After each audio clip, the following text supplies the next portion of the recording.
OTB AM. With Gillette, put your best face forward with our new and improved razors. Well, that was quite the weekend, wasn't it? Wherever you are in the world, wherever you are right now in the world, we'd love to hear from you this morning. What did you make of Tyrone's performance? What did you make of Kerry's performance? What should the repercussions and the fallout be? Maybe you're an Arsenal fan and you weren't paying any attention to what was going on because you had your head in your hands. Maybe you're a fan of both Arsenal and Kerry. What a terrible lot in life that would be, Eoin. What a terrible lot in life. My standout memory is in the pub afterward, you saying it was a great omen for me that Arsenal got spanked this morning because whenever Arsenal win, Kerry lose. And it was like, well, you know, it's rare, it's beautiful, but that wasn't to be. They tend to not be connected to success of both of those teams. I think I was even just saying it to Phil the other day in the office that terrible day in 2011 when Dublin won the All-Ireland. I think Arsenal actually beat Manchester United that day, and it kind of stuck with me. But not so on Saturday. I've never been so happy for a Monday to roll around because Monday means that weekend is over and can never be revisited. Except never be revisited again. And you never need to talk about it again except for the next 2.5 hours. Exactly. Right. If anybody wants to get in touch with us this morning, 0879 180 180 is the WhatsApp number, or of course you can leave a comment in the YouTube stream. You can tweet us at Off The Ball AM as well. They are your options this morning. You can get us loads of different ways as well. However you want to get us, we're here for you. Here's what's coming up between now and 10 a.m. We're going to bring you our performance rankings immediately. Kerry might be in the red, spoiler alert. Anthony Moyles is going to give us his considered thoughts at 8:05 on what happened over the course of the football weekend. We're bringing the sports pages at 8:30. Ruth Fahy is the new CEO of the Galway Women's Football Club. And so we'll talk to her about being the first in her role in the country and what the ambition for that is and what the possibilities are as well. We'll talk Paralympics in our daily report with Phil Egan at 9 o'clock. Mark Lawrenson at 9:05 looking back at the weekend's football and more reaction from the weekend, including Dara O'Connor and Enda McGinley giving us their thoughts on what happened in the match between Tyrone and Kerry. Give us your thoughts. What exactly does this mean? Mayo are favourites. Maybe that's just because more Mayo people are going to bet on Mayo and it's not actually to do with projected outcomes and the making of the markets. Tyrone, massive underdogs for the game at the weekend, and now they're going to be underdogs for the All-Ireland final again. I mean, what's everybody thinking? We'll talk about that. We've got plenty of time. We've got a full 2 weeks to talk about that. But at 7:32 this morning, it is time for the performance rankings. You know, that wasn't an All-Ireland winning performance. Probably should have won the game based on their second half performance. Is it a step too far to say it was the performance so far of the World Cup? Maybe not. OTB AM's performance rankings with Gillette. I'm scratching my head. That performance was just lacked that intensity. Ooh. Yeah, the bad, the good, the grand is where we go first thing on a Monday morning. We will get to the good. Do not worry, Tyrone people. We will get to Tyrone because there is a lot of good things that need to be said about Tyrone eventually. But such is the nature of this that we necessarily start with the bad. And naturally, what we've got Kerry and Arsenal in the bad. We've got Mayo in the grand, which we'll explain in a moment. The transfers and Tyrone in the green. So Kerry, obviously, a bit of a complete disaster. To be honest, this entire season, when it comes down to a moment like that, when a team is so favoured to win and the team itself probably couldn't handle that level of expectation, and I'm not sure even what the correct reason is for a no-show in certain areas from Kerry on Saturday. Is it complacency? Is it arrogance? Is it a lack of bottle? I'm not sure what it is, but I suspect it's one of those three things at least. It could be a combination of a few of them. Maybe it's none of those things. Okay. Maybe it's none of those things, right? Maybe we're massively overreacting to a game in which they lost by a point at the end of extra time. Maybe it's the 5-week layoff. If you think back to a couple of years ago in hurling, it was generally considered to be a bit of a disaster to be the provincial champions because it was a 3 or 4 year period where the 5-week layoff led to the provincial champions being ambushed by a team who had played 2 or 3 games in the intervening period. It turns out sports people, elite sports people, like to play matches. They get all of their little kinks ironed out. They get all of the partnerships built up. They learn more. They get stuff down on tape. They build your favourite momentum, confidence. And I think that there's like a massive aspect of this that is going to be completely lost in the shuffle. Is that okay? Definitely not lost in the shuffle. Is that Tyrone managed to get a couple of extra weeks to get everybody well again? I think that has become a talking point. Fair enough, right? But the impact of that on Kerry is like Kerry saying they can't complain about it. You know, fair enough. We prepared for 3 weeks and then 4 weeks and then 5 weeks, and loads of players came off a high. And it might just be as simple as that. And I feel a little bit of sympathy with Peter Keane in that he's had essentially a new young team arrive to an All-Ireland final, and immediately afterwards COVID steals 18 months of your and potentially the final 18 months of your tenure. So I don't know. Look, blame all the things that you want to blame, and I'm here for it. I'm definitely going to listen to it. I might even encourage a little bit of it. But I do think that fundamentally, that 5-week break, that was a deal breaker for them. Whereas actually, from Tyrone's perspective, what it allowed them to do was to get right. And I understand they obviously had a similar break, and, you know, same for both teams. But actually, in that instance, it isn't the same for both teams, because Tyrone were Lazarus coming back from the dead, and everybody else is sitting there waiting for the dead man to arrive. And it turns out he's a pretty good zombie. I hear what you're saying, and I think in isolation it is relatively acceptable to come to the table with those excuses, but I think excuses are kind of for the other semi-final. I think excuses are valid if you're Dublin and you've won 6 All-Irelands in a row. I think you can get away with a few excuses if you've got that credit in the bank. With Kerry, what we need to do is we need to zoom out and look at everything that they've done since winning their last All-Irelands. Like, this is the longest drought, for example, that Kerry have gone without an All-Ireland in my lifetime. The third longest, I think, of all time. So it is, there will be questions on that level asked. The F word, the word famine, will be thrown around over this next little while about a lack of success since then. But what you've got to look at is all the events between 2014 and now. And yes, in isolation, what you're saying makes sense. But what you were saying in isolation last year, not you, but what one could have said last year in isolation after the Cork game was, it was a wet day and there was a pandemic. In 2019, it was, if they don't lose the ball there, if David Moran doesn't bring the ball into the tackle, God, they've taken down the best team of all time. 17, it's like, if Barry John Keane doesn't kick the ball to himself, they beat Mayo in the first game.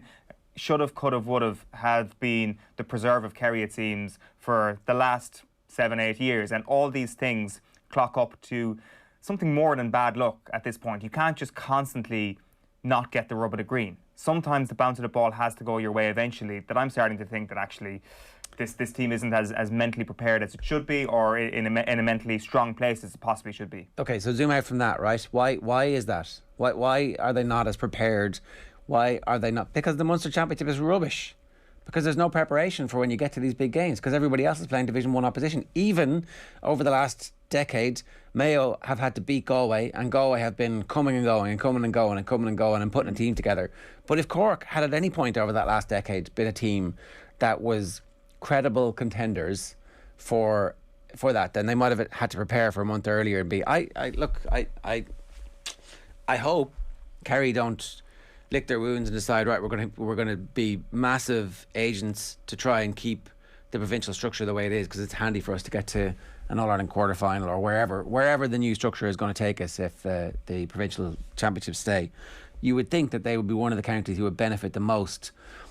Significant home advantage in Killarney for big games, the ability to travel, a style of play that is not reliant on home or away, like a team of relatively young players who will benefit from more games. Again, I think you're right that there are definitely some fundamental issues, but I think they're structural as opposed to this team having some mental frailty that is peculiar to them. I'm not sure. I think, and I don't think it's like an embedded mental frailty whatsoever. I don't think that the players are mentally frail. I just don't think they're as mentally well prepared as some of the other players around the country, that they can have such a systems failure up front. The decision making was so bad. It's such a strange way for the game to have been lost that I actually thought, people will probably disagree with me on this, I actually thought the Kerry backs did quite well on Saturday. I thought the Kerry full backline had a really good day out. I know Conor McKenna scores 2 goals, but if we judge everything on scores, we're not going to get a full picture of how the opposite men played, and I thought the Kerry full backline did well. If you told me before today that the Kerry full backline would have a good day, I'd have thought the Kerry would have won easy.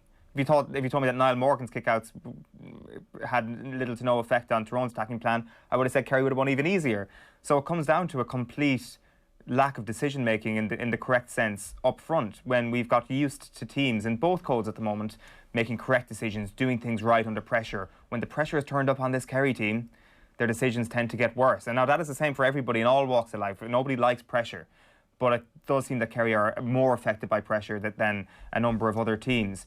There is a danger that we totally write off this group of players. I think it's a fantastic bunch of players, but that is why the criticism is going to be so harsh, because this group of players is absolutely good enough to win an All-Ireland.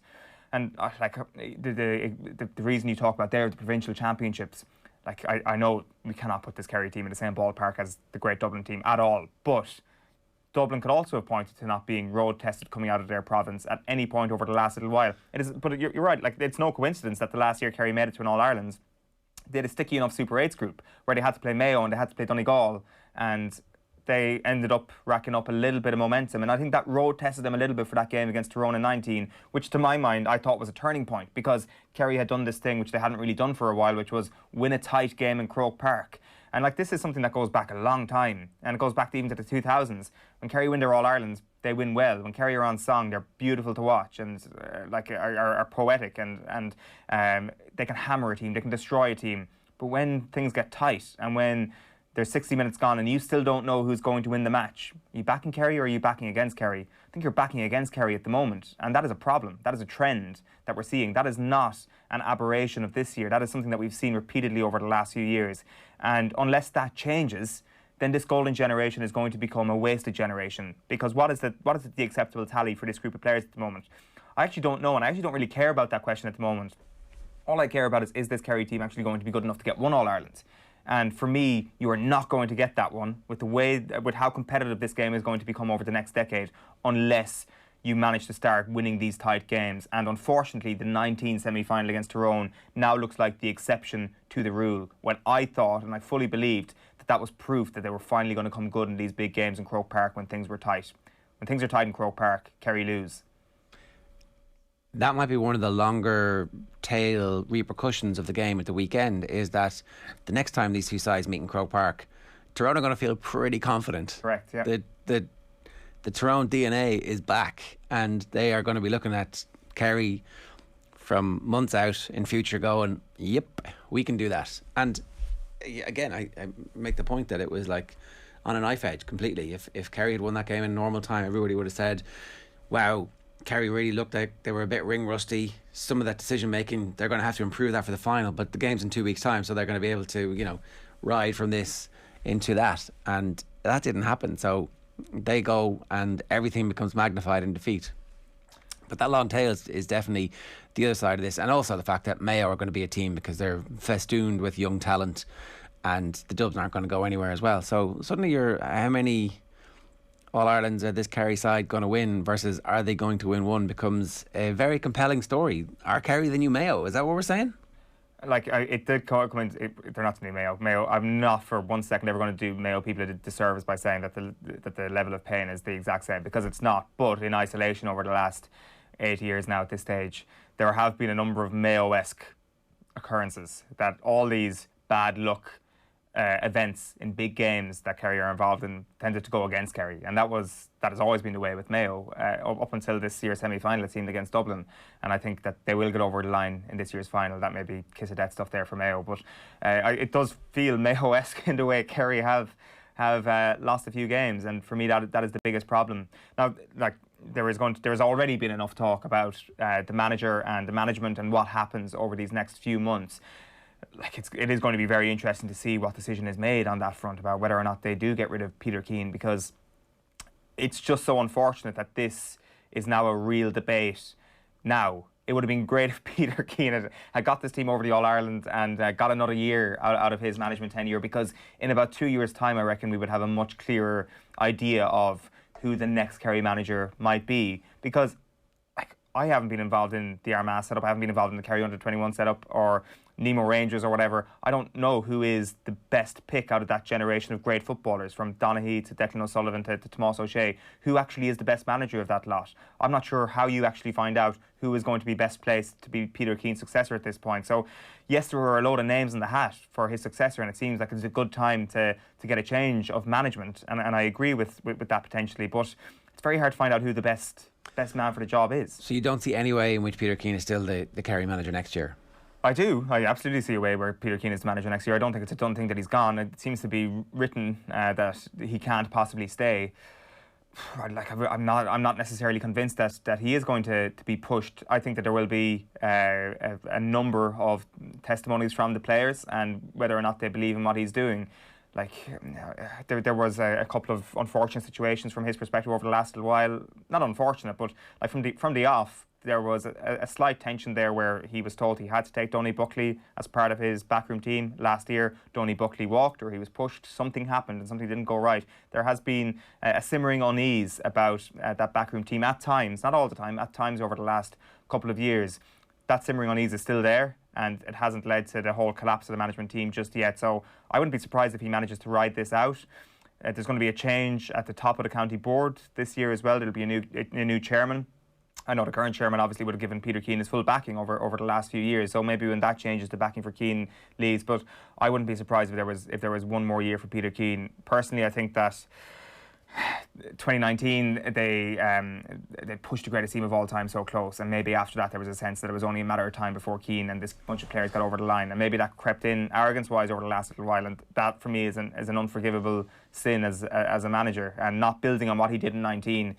I think is a bad reflection on that management for sure, and I can definitely see it being the right decision that he doesn't get another year for sure, but I wouldn't be surprised if he does. Okay, and you say you don't know who is best amongst that group. Is there any possibility of some kind of dream team? I mean, you look across the sideline and it's like Tyrone seemed to have managed the whole joint managers thing, and you know it's too big a job for one individual. It turns out, like in many cases, it is actually too big a job, and the size of the backroom team needs managing. The difference in attacking and defending needs discussion at least, and somebody has to be responsible for that. Is there a possibility of some kind of Kerry dream team? Yeah, like I think that Logan and Dooher, I mean, we can't just like point to joint managers and say there's two at a minute, therefore it is working. But absolutely, it could be the way forward. What I will say is that Logan and Dooher have been a dream team for some time, and obviously have an under-21 All-Ireland under their belts, and they managed to bring that management prowess to senior level. There isn't a duo actually operating at underage level for Kerry, for example, so it would have to be manufactured, and I'm not sure if that's necessarily how these great duos tend to work. Like you look at other scenarios, like even with the Mayo football situation, the Clare hurling situation down through the last 5 or 6 years, as far as I'm aware, pretty much all those duos were duos at underage level or coaching at underage level, and then were just transferred up to the top and it worked. So I'm not sure Kerry actually have that ready to go. All right, and Donny Buckley, is there a possibility that he could be a manager? Like, or maybe he's just a Paul Knirk figure to somebody else's management. So that's your dream team, is it? You coax him back from Monaghan, where things went pretty well. Yeah, like I don't think he's a manager, but I think that he's absolutely a trainer who seemed like he should be on the dream ticket for Kerry because of his track record, and again all the evidence that you're hearing from people who've worked with him behind the scenes, even in Mayo. So I would say that he should be part of the thought process when it comes to new management, but that was the way Kerry thought last time, and they tried to fit a management team around Donny Buckley, and Peter Keane maybe wasn't really interested in that. So I don't know, like Donny Buckley did manage, was part of the ticket in 2019, which you have to say at this point, if this is going to be the end of the Peter Keane reign, you have to say it was the high point of the Peter Keane reign. I know they've won leagues and Munster championships, but getting that Dublin team to a replay was definitely the high point, and Buckley was part of that backroom team, so his stock is quite high at the moment, to say the least. But it's very hard to know how they're actually going to determine who the best successor is. One thing that actually has become apparent, everything everything kind of runs through your head after a bad defeat like that, or watching Kerry suffer a bad defeat like that, and watching the team that they get beaten by. The lack of under-20 success for Kerry might be a reason why things haven't gone so well at senior level. I think it's a bit of straw clutching if we're looking for reasons. But my thought process is this. My thought process is that what we're going to see in the All-Ireland football final this year are two former under-21 All-Ireland champions going toe-to-toe. Like, Mayo and Tyrone haven't come from nowhere. Yes, Kerry have the headline-grabbing 5-in-a-row minor team, and they've got David Clifford and Sean O'Shea. But Tyrone won an under-21 All-Ireland, and Mayo won the 21 All-Ireland the year after Tyrone won it. And I think Dublin are the most recent winners of the 21s then after that. So to win that All-Ireland is a really good barometer for success, and minor All-Irelands aren't really a barometer for success. Yes, Kerry have fast-tracked the likes of Clifford and O'Shea into senior level rather than allowing them to play 20s or 21s. but they would have won the minor All-Irelands without O'Shea and David Clifford. Such were the hammerings they dished out to teams.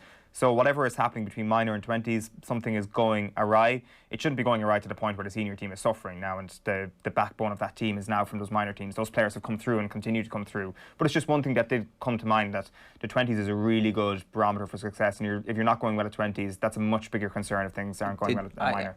So even the move from 21 to 20, though, as far as I know, did they both win 21s? Certainly, I think Tyrone won a 21 as opposed to 20. They were both 21s. Yeah. Sorry, which is obviously an even bigger. So it's going to be interesting to see if the 20s is as good a barometer in years to come. Okay, so Kerry are in the red. A few quick comments on this. Will says, how many years have we heard that this Kerry side are coming? If this loss proves anything, it proves that this Kerry side will never be as dominant as the Dubs were over the last decade. I mean, I think nobody's ever going to be as dominant. Maybe Dublin will have another clutch of superstars coming through at that level and be as dominant. I still expect Dublin to win 1 out of every 3, potentially 8 out of every 11 or 12 over the next decade and a half. Richie says, I'm here for the Kerry Mafia. Shane says, all in caps, well, Sheahan. Well.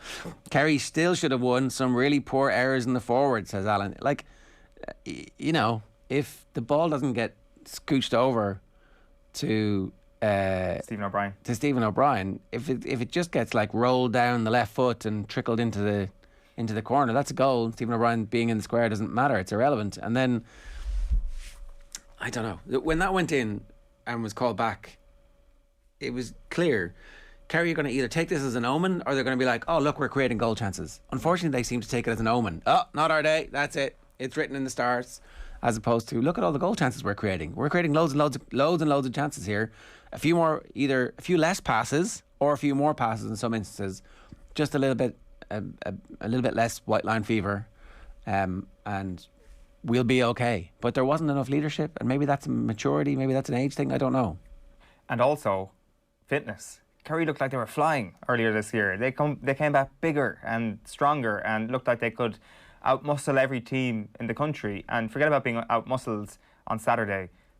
Like, they were out-fitnessed by Tyrone, and Kerry were the players.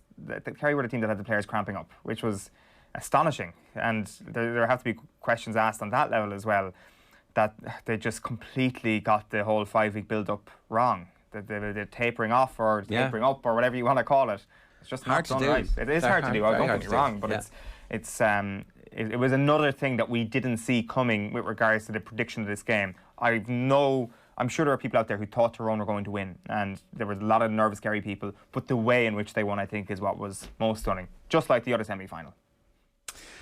Every Monday morning on OTB AM, we give you the chance to win a Gillette starter pack. All you got to do to enter is get in touch with your suggestions about who should be in the performance ranking, who should be in the red, who should be in the amber, and who should be in the green. Our second red this morning is keep your comments coming, by the way. We're going to stitch these in. We're going to torment poor Eoin between now and essentially Kerry's next All-Ireland victory, which who knows how long that's going to be. That's going to be. So, you know, it's our new blood sport here. Arsenal also in the red this morning. I mean, this is getting a bit too easy, right? We're not going to spend too long on this. No, we'll just quickly, like, this is not a surprise really, is it? Even with 11 men on the pitch, Arsenal getting smashed 5-0 by a good team is sort of par for the course at this point.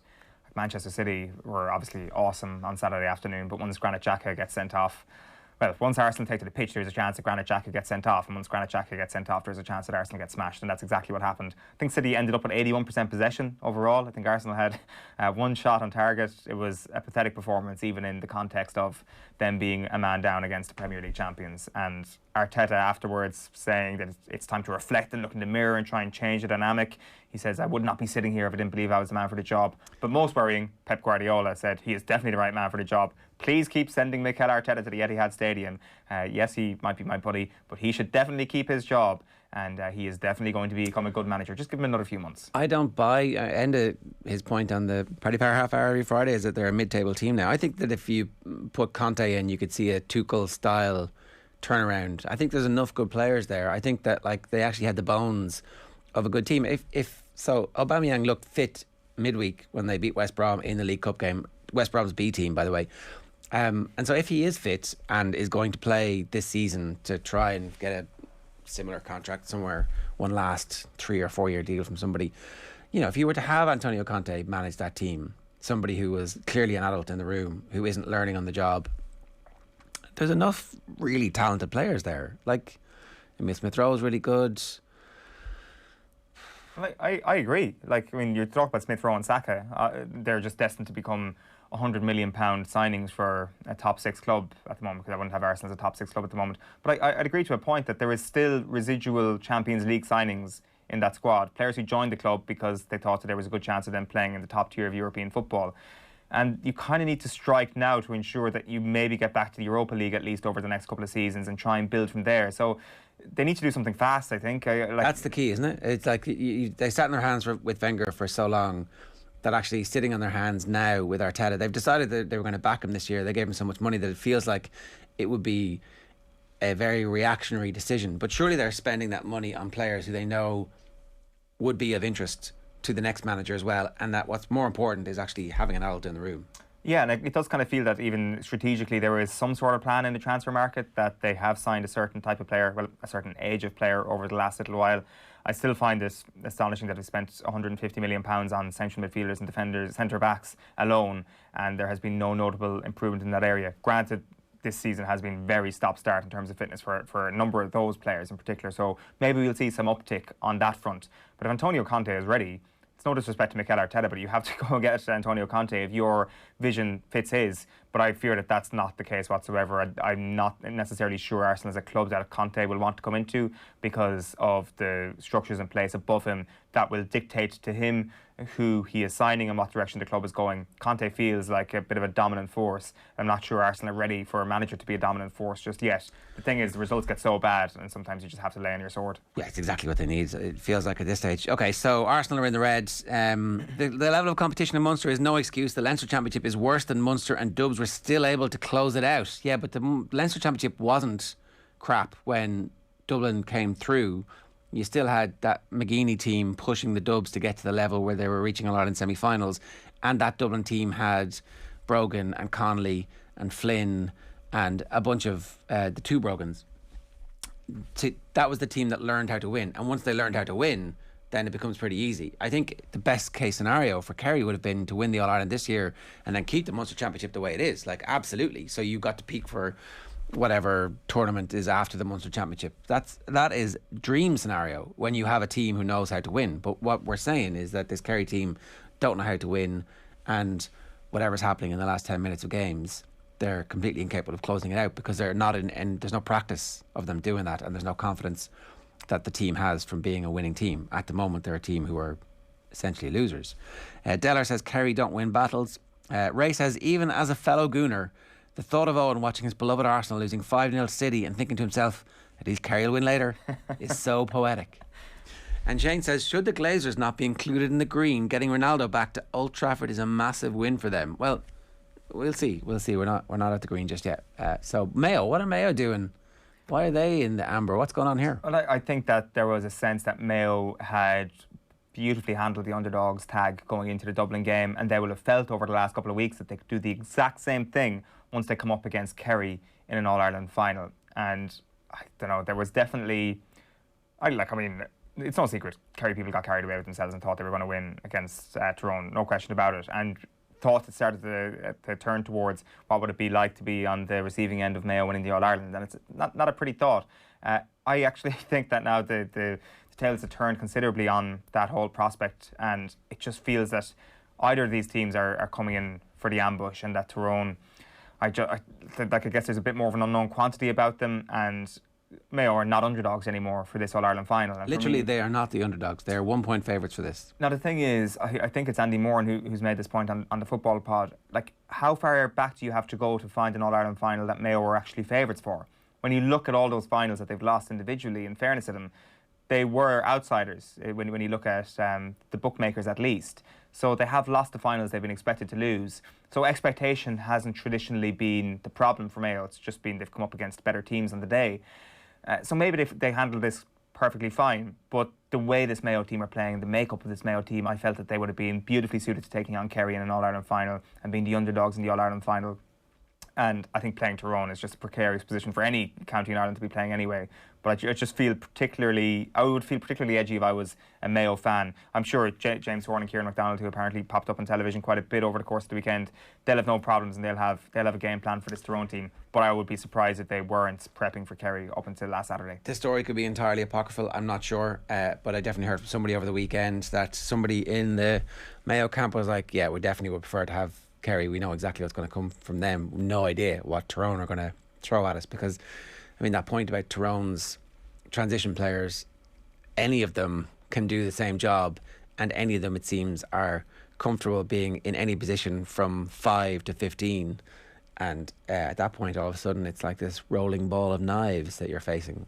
And death by a thousand cuts is definitely on the plate for Mayo. So I think the game's 50-50. Tyrone are 11-8, Mayo are 6-5 on. I think that should be I don't know, they should be the same price, essentially, is what I'm saying. Right, so transfers in the green. Yeah, just a quick mention here. You can put the Glazers in here if you want in terms of the transfers, but like, what a incredible window it was. And like, I mean, is it over yet? No. I don't even know. And no. It just feels that like last Friday was just this insane day where we had Sam Lee on OTB AM here on Friday previewing what Manchester City were going to look like with Cristiano Ronaldo in the team, and whatever happened, the deal on their end fell through, and it was either Ronaldo in Manchester City, Juventus in Manchester City. Something didn't go right. Are we sure this isn't Alexis Sanchez all over again, where they're just putting up the price, and then Manchester United's wage structure is completely blown up, and they sign a player they don't really need, who isn't the same player that we all remembered from his peak? I mean, it's something that definitely came to mind myself, like the sort of, will this actually work out well for Manchester United? I think the key difference in these two scenarios, and I know this is very much hammed up with hindsight, the key difference is that Alexis Sanchez is not the player that Cristiano Ronaldo is. Now, at the time, Alexis Sanchez looked amazing. He looked like one of the best players in the league, and obviously he just had a massive nosedive in form, which has actually been franked since he's moved abroad as well. His talent seemed to have disowned him, really, whereas Cristiano Ronaldo, everywhere he's gone, he's been successful. I know Juventus weren't successful last season at all, and Juventus's best performances in the Champions League came before Ronaldo joined the club. But as an individual, he's been playing really, really well. His figures have been outstanding. He is such a big presence, such a big figure. It will upset the rhythm of the team. It will upset the chemistry in some way. Maybe not upset, disrupt the chemistry of the team in some way. That could have a greater outcome for Manchester United, and they could be a better team for it, but it will disrupt something. Somebody's going to get less minutes. Bruno Fernandes will be less influential when it comes to his goals and figures. And he's taking the penalties. There you go. Oh. I think Fernandes continues to take them. Do you? I started saying that sentence, and then in my head I'm like, Ronaldo standing outside the box while a penalty's being taken. I don't know is the honest answer to that question. Fernandes obviously has the duties right now, and he's brilliant at them. He misses one, and Ronaldo takes them forever. Ronaldo's such a good penalty taker too, and it's going to be a very interesting dynamic the first time that comes up. United in the not too distant past have had little tiffs over penalties, and Pogba and Rashford at the start of the season 2 years ago who couldn't agree to take the penalty, but then Fernandes came in and just put his stamp on things. Calvert-Lewin and Richarlison at the weekend. Yeah. By the way, just apropos of nothing here, as Seamus Coleman wins the penalty and goes over and grabs his leg, I was like, because I'd been watching the game and enjoyed a few light ales afterwards, and hadn't paid any attention. I was like, he looked really badly injured. He was like gesturing really quickly, and then he played the full game. He got up and finished the game out, but I was like, that would have been the most Stephen Kenny thing ever to happen. He's playing really, really well, like bursting through, all his pace is back, and going over. And so I'm just waiting for the little dispatch that says something's tweaked, or we're going to keep him out of this next international window. So fingers crossed that doesn't happen. And anyway, sorry, go on. Yeah, well, it's just the Ronaldo point. It's going to be very, very interesting to see how the chemistry of the team is I don't think it's going to work. I think everybody's like this. Do you remember it's that video, that interview where they're talking about the signings that they've made, and it's like, oh, people are going to look at Schweinsteiger and the team sheet and go, ooh. It's like, is this not exactly the same signing? Is this not the Schweinsteiger and all those other washed up has-beens. But he's not washed up is the thing. Is he not? He's old. He's definitely old. But at what point does he become washed up? Like, are you the one who's paying him 25 million next year for his washed up season? You're definitely, you run the risk of that being the case. I don't think there will be a washed up occurrence in Ronaldo's lifespan. I think it'll happen gradually, and I think it'll just be time going undefeated once again. I think right now he's in incredible shape and he's scoring a lot of goals, and he will add goals to that Manchester United setup. Because the goals isn't the issue at the moment, is it? No, it's a fair point.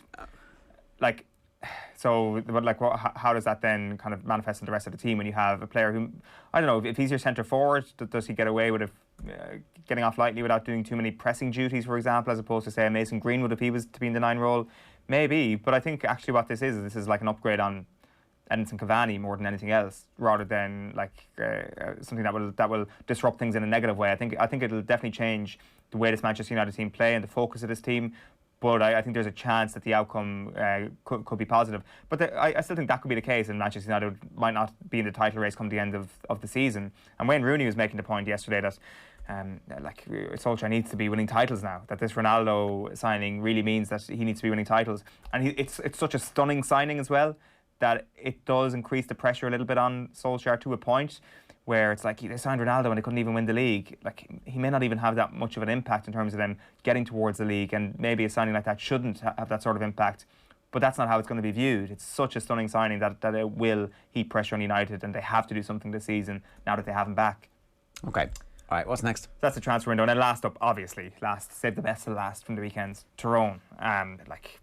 This was an incredible performance from Tyrone on Saturday. And again, it kind of happened in a way that we actually didn't really see coming. We thought that, okay, now the full forward line came away. They all scored. Conor McKenna scored 2 goals. We thought that they would maybe dominate Kerry's full back line in a different way. We thought that Tyrone might go a little bit more direct, and that full forward line would feast on the poor Kerry full backs, and that didn't happen at all. It all happened in a very different way. It was the hard running game, in fairness, which a lot of people would have predicted before the game, which served them best. But even things like Niall Morgan's kickouts didn't necessarily go to plan, or didn't go as well as they would have hoped. Niall Morgan's kicking from range, though, was absolutely sensational. It was just incredible balls of steel stuff from him to nail a couple of those kicks and to keep Tyrone with their noses in front throughout the game. Like, there's always a bit of spookiness around Brian Dooher, no matter who he comes up against, because he was just such a winner as a player. And you can tell that even just 1 year in, he has passed that baton on to the players, where there is a real bravery about this Tyrone team now. And, yeah, I definitely don't think that this is... there's no way that Mickey Hart's team was going to be able to do this, because they've transformed what they're trying to do. There's just a completely different ambition around what the side are doing. Like, it needed the injection of Dooher and Logan, whatever their alchemy is. It's like, it's not that this team was coming anyway. I don't believe. I think that this result is actually an indictment of the last couple of years of how Tyrone had lacked the ambition that this team seems to have when they are in possession.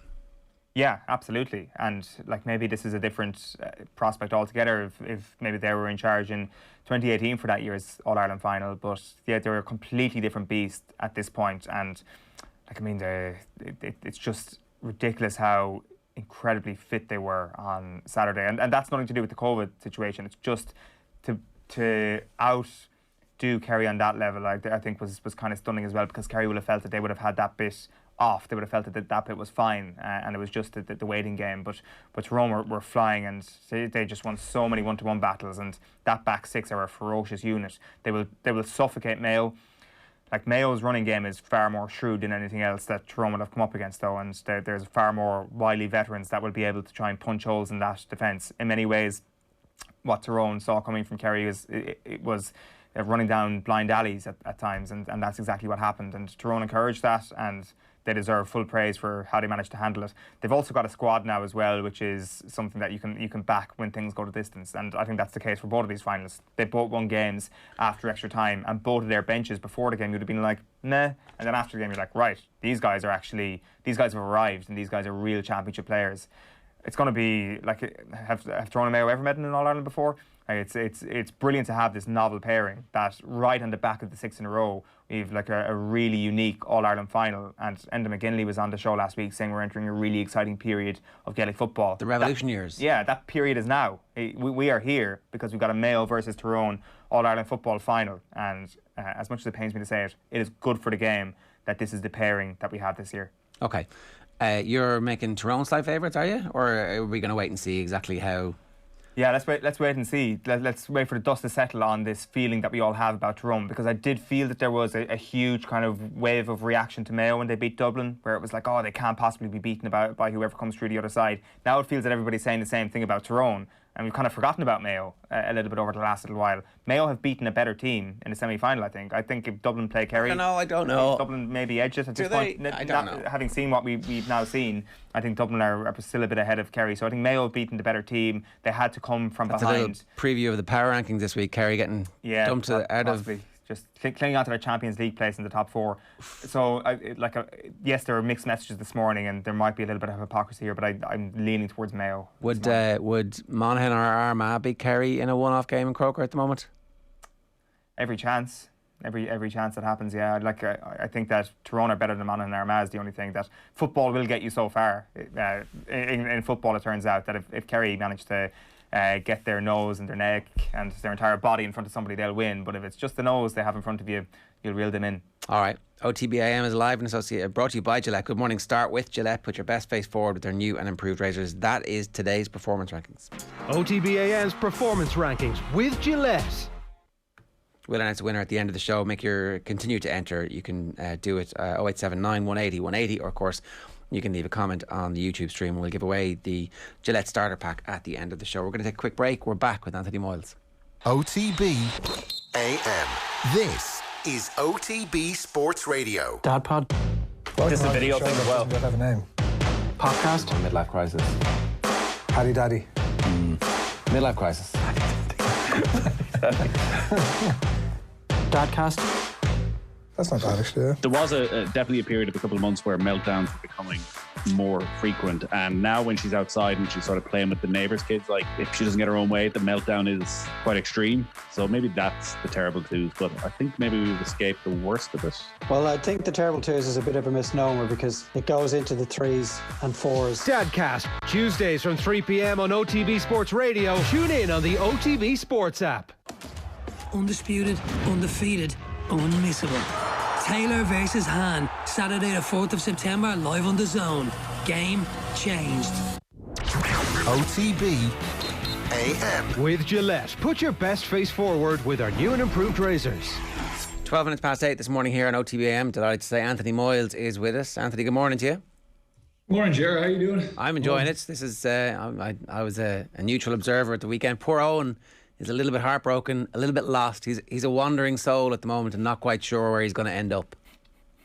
Yeah, I have to say I felt sorry for him there. I listened to you earlier on. He does sound like he's just bobbing along, you know, and he's doing those forlorn, I say, 1,000-yard stares into space, just kind of wondering where it all went wrong. And you did warn him, Ger. I listened to you last week. I was convinced myself. Enda McGinley came on and he burst a few bubbles, I think. Okay. And the longer I listened to him, and I was scratching my head going, hold on a second there. And I went back and I actually did a little bit of work myself. And I can't remember whose tweet I saw, but someone had basically just put up the advancement of this Tyrone team and the change and the alteration of them over the last kind of 2 to 3 seasons. And it was actually really quite stark. And the more I looked at it and the more I kind of listened, as I said, to Enda, the more worried I got for Kerry, to be honest. You know, because it just started to kind of balance it out a bit. And, you know, to be honest, I didn't see necessarily the naiveness of Kerry. I didn't see that, but I definitely thought it would have been closer than what everyone was predicting. Can you talk us through that transformation and which parts of those 3 or 4 years really stick out to you?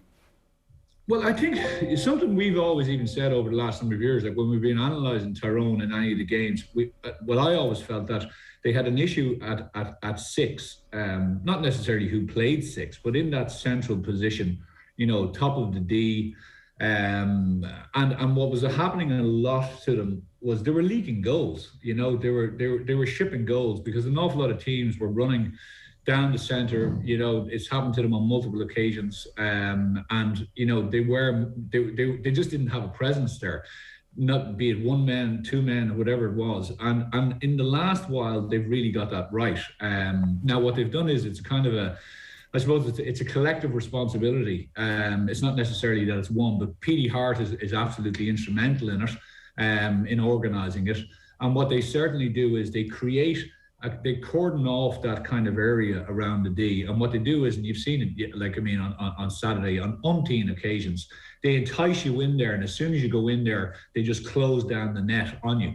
And like all good teams, they're really, really protecting that scoring zone. But they do it even smarter, you know, in the sense of they'll let you have the ball out in the wings. But then as soon as you start to come in, well, then they really snaffle you and they put bodies around you and they wait for you actually to make your move. And rather than them coming in with stupid tackles, which Kerry did an awful lot. Like, I mean, I'd say it was just, you know, I thought, okay, so some people might think that the referee was a little bit harsh on Kerry. I thought that at times, to be honest, but, you know, some of the tackles that they made in the defence at vital times to give handy scores to Tyrone was crucial, whereas Tyrone were doing the exact opposite. So I think it's an area where they really, really focus on over the last number of years. And it's reaping dividends. I think they've only conceded one goal in the championship so far, which was from Donegal, which was actually a move that kind of started out around the field, but then they kind of went straight down the middle. And you could see how annoyed the Tyrone players were when the goal went in. They were on the ground, they were punching the ground, and they were as if to say, Jesus, that's something that we've planned to never allow happen to us again. And even though all the players, if you watch that goal, they were racing back like at full pace to try and get a hand in or get a block in, you know, it didn't quite get there. And actually yesterday, you know, when you even look at some of the goal chances Kerry had, like O'Neill put a brilliant block in, the intensity and just the willingness to get back and to get back into that area. And even though a player may have got it through the middle, especially a Kerry guy yesterday, the willingness to get back and get blocks in and get bodies around was really telling. And actually there was a stark contrast for one of the Tyrone goals and then one of the Kerry chances in the intensity that the Tyrone guys got back rather than the actual looseness and I suppose lack of intensity that some of the Kerry players showed. I hear that described often as hunger, but I don't buy the whole hunger thing because like Eoin here is like starving this morning. He's talking about a famine. You know, it's not like the Kerry team somehow desired to win the game less than the Tyrone team. For me, it's about identity. And the Tyrone are absolutely certain. Everybody is 100% sure of what their job is and what they're supposed to do and how that interacts with their teammates. It seems like Kerry are a little bit transitional still in what they're trying to do. Are we, when we're out of possession, who are the defenders? What are their roles? Who are they marking?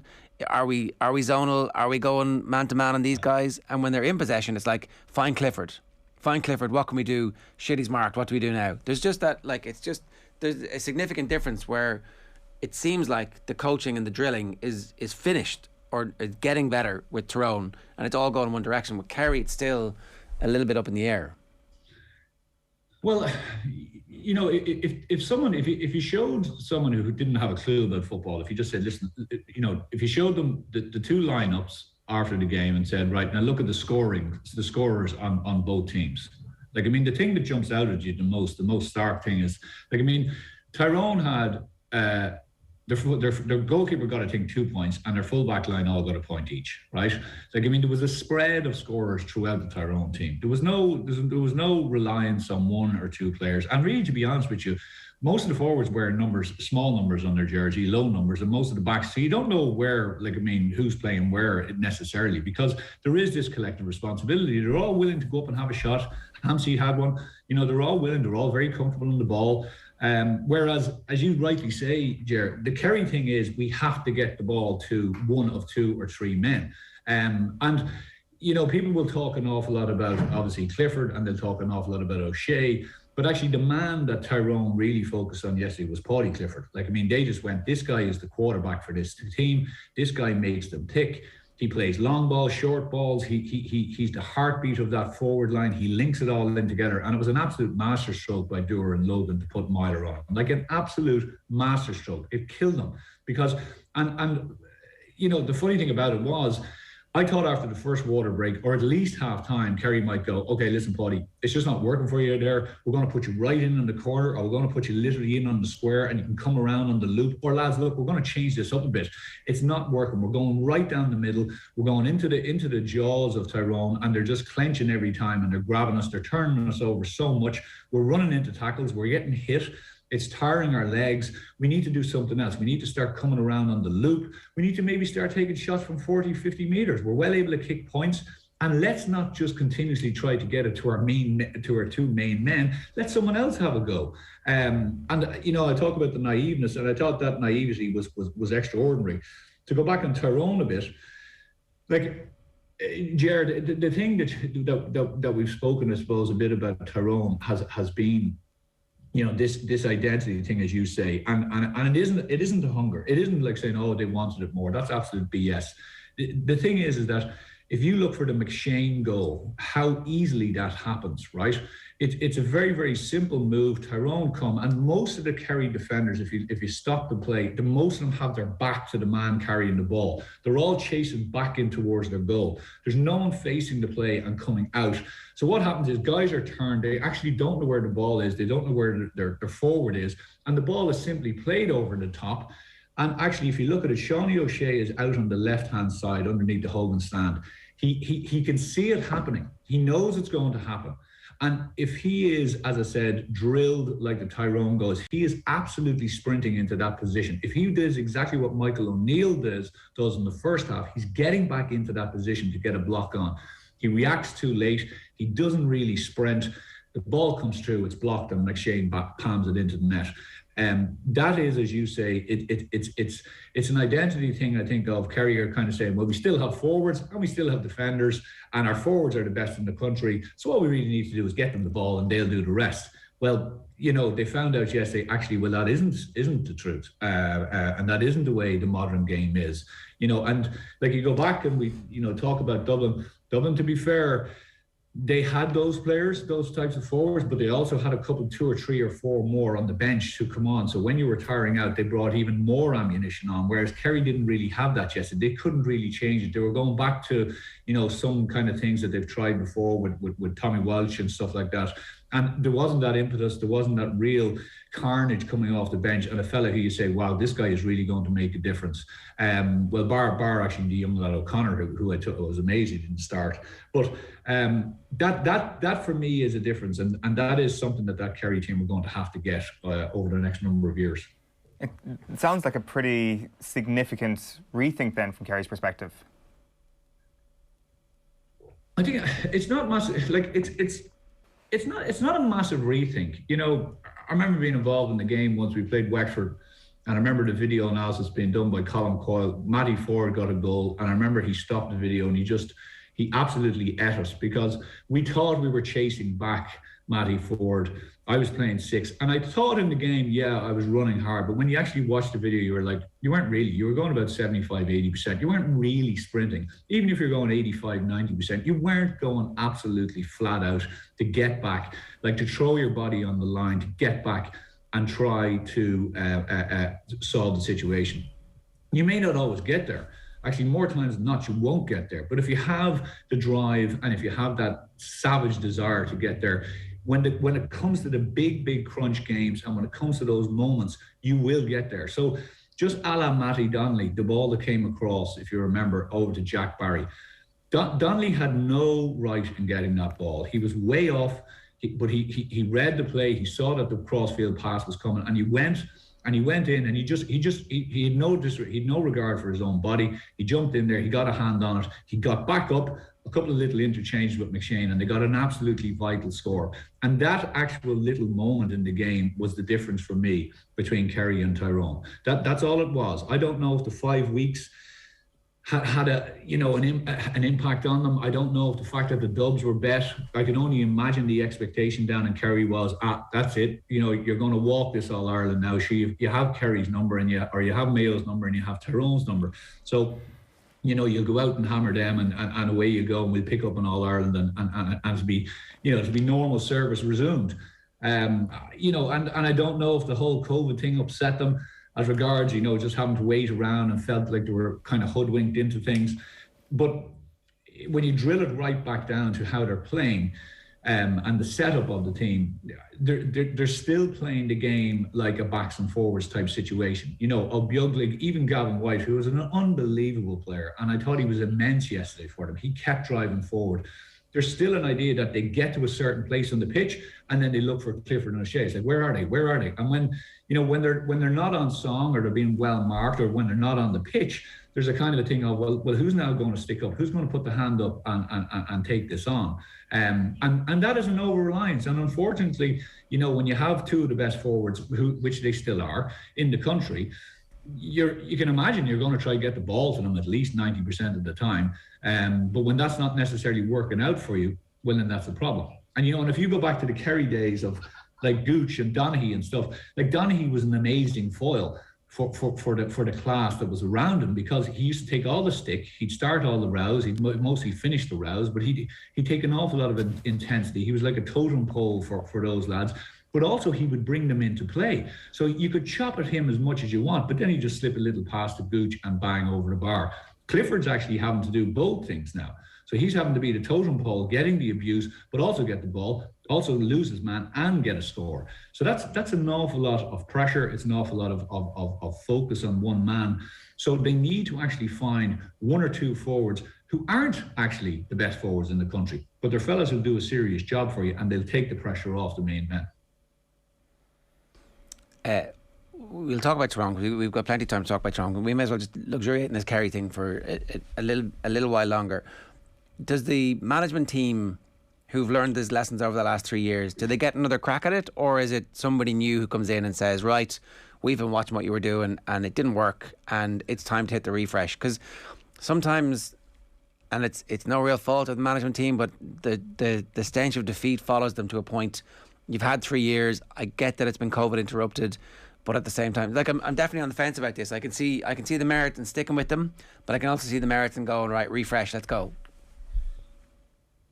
Yeah, to be honest, I never really like these debates, Jared, to be honest with you, post the match, because it is a simple thing to kind of say, let's go.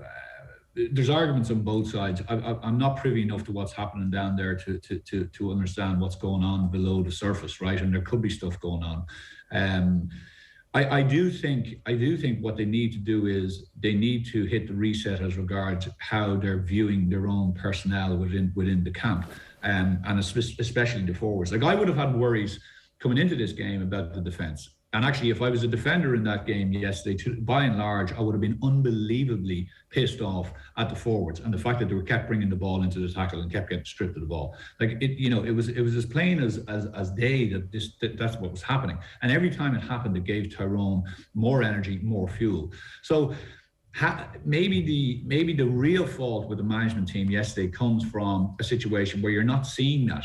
Someone is not going, hold on, lads. Like, I mean, we've got turned over, I don't know how many times in the first half. We've got to change this. We have to do something different. We need fellas taking shots from further out around the arc. We're well capable of kicking them. Sure, we've got some of the best kickers in the country. So let's draw Tyrone out. Let's pull them out. And that's, you go back to, Horan with Mayo and what he did with Aidan O'Shea, and people say, what a masterstroke. Well, these are the hills that you live or die on as a manager. When you make those big decisions, it either works or it doesn't work. And I thought that the Kerry management team yesterday, it was a kind of little bit of, actually, listen, we'll just keep going with what we have. Clifford and the boys, O'Shea, they'll do something magical and we'll get it. Whereas they didn't make those kind of decisive moves. They took Moynihan off, which I even thought was a bit strange, to be honest, because I thought he was busy. They left Stephen O'Brien on, who I thought was having a tough afternoon. But it wasn't even the personnel. It was much more to do with the style and how they were trying to play the game, and the over-reliance as well on Paudie Clifford and trying to get him the ball and not understanding that, listen, this guy is getting absolutely mired every time he gets the ball by 2 or 3 Kerry lads. And Myler was unbelievable, by the way, unbelievable yesterday. So let's change him up. So it is, I don't know, Jared, to be honest, they probably deserve another year because of, as you say, the COVID interruptions. It hasn't been easy for anyone, for any management team. I think they probably went a bit hard at it as well this year with the league. They obviously wanted to put a marker down and say, listen, we're going to be absolutely flying and we're going to rip through the league, which they did. To be fair, they were blowing teams out of it. You only have to go back to the Tyrone game, what they did to Tyrone down there. But listen, Gaelic football is about championship, and there's a time to peak and there's a time not to peak. And yesterday they looked heavy-legged. There was lads going down with cramp left, right, and centre on the Kerry team. And for a camp that had COVID in it, and you would have thought there was remnants of COVID and tiredness and whatever else. Tyrone, they were as fresh as anything at the end. Tyrone's kickouts were a bit of a disaster from their perspective.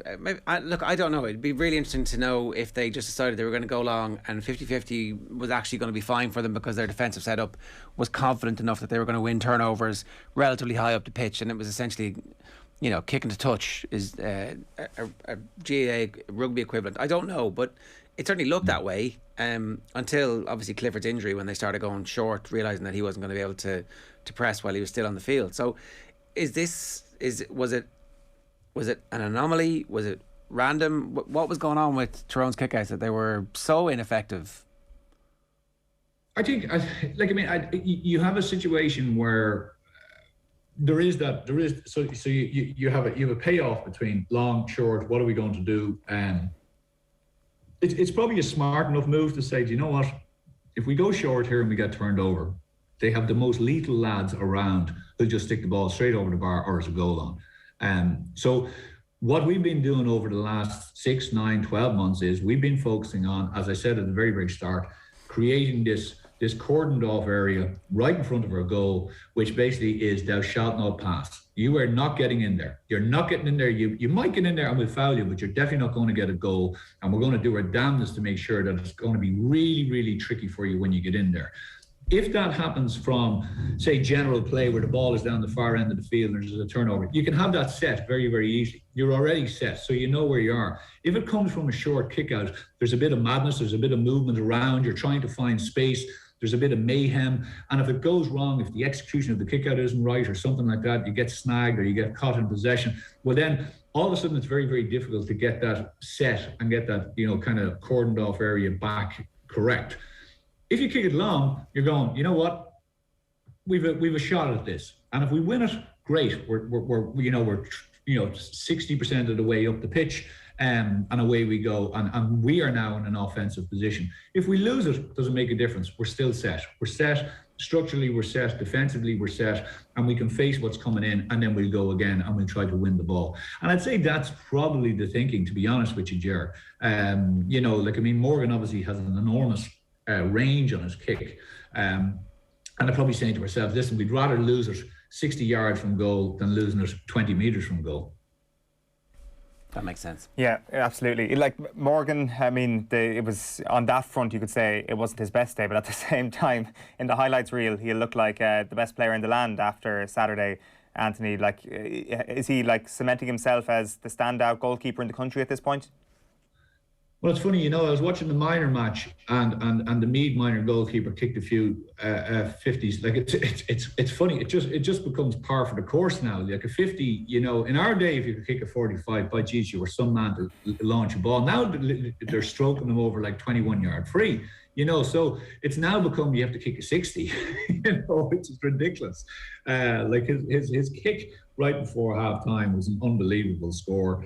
But he's also, he's very comfortable on the ball, obviously. He's well able to step out. He's well able to take a pass. He's well able to go past the man. He's very, very calm individual. Well, certainly seems that way on the pitch.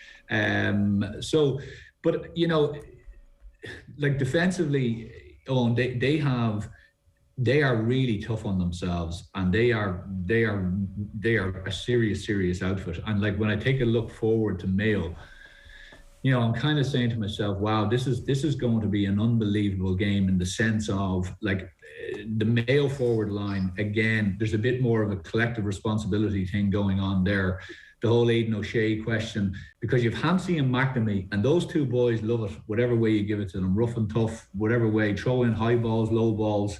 They're in your face. They are really hard on themselves. I don't know if you remember the little push in the back on O'Shea near the end. And the two of them were sick with each other because they knew it was a cheap free to give away.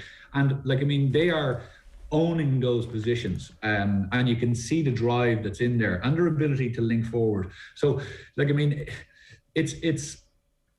haven't even thought about the final yet, because I genuinely, you're just trying to kind of still digest yesterday. But Tyrone, I think a lot of us and a lot of people will probably kind of, look back and say, the writing was on the wall there a bit, and as I said, listening to Enda last week, he pointed out some stuff where you're kind of going, honestly, and you know what, McShane as well, Jared, look at his presence off the bench.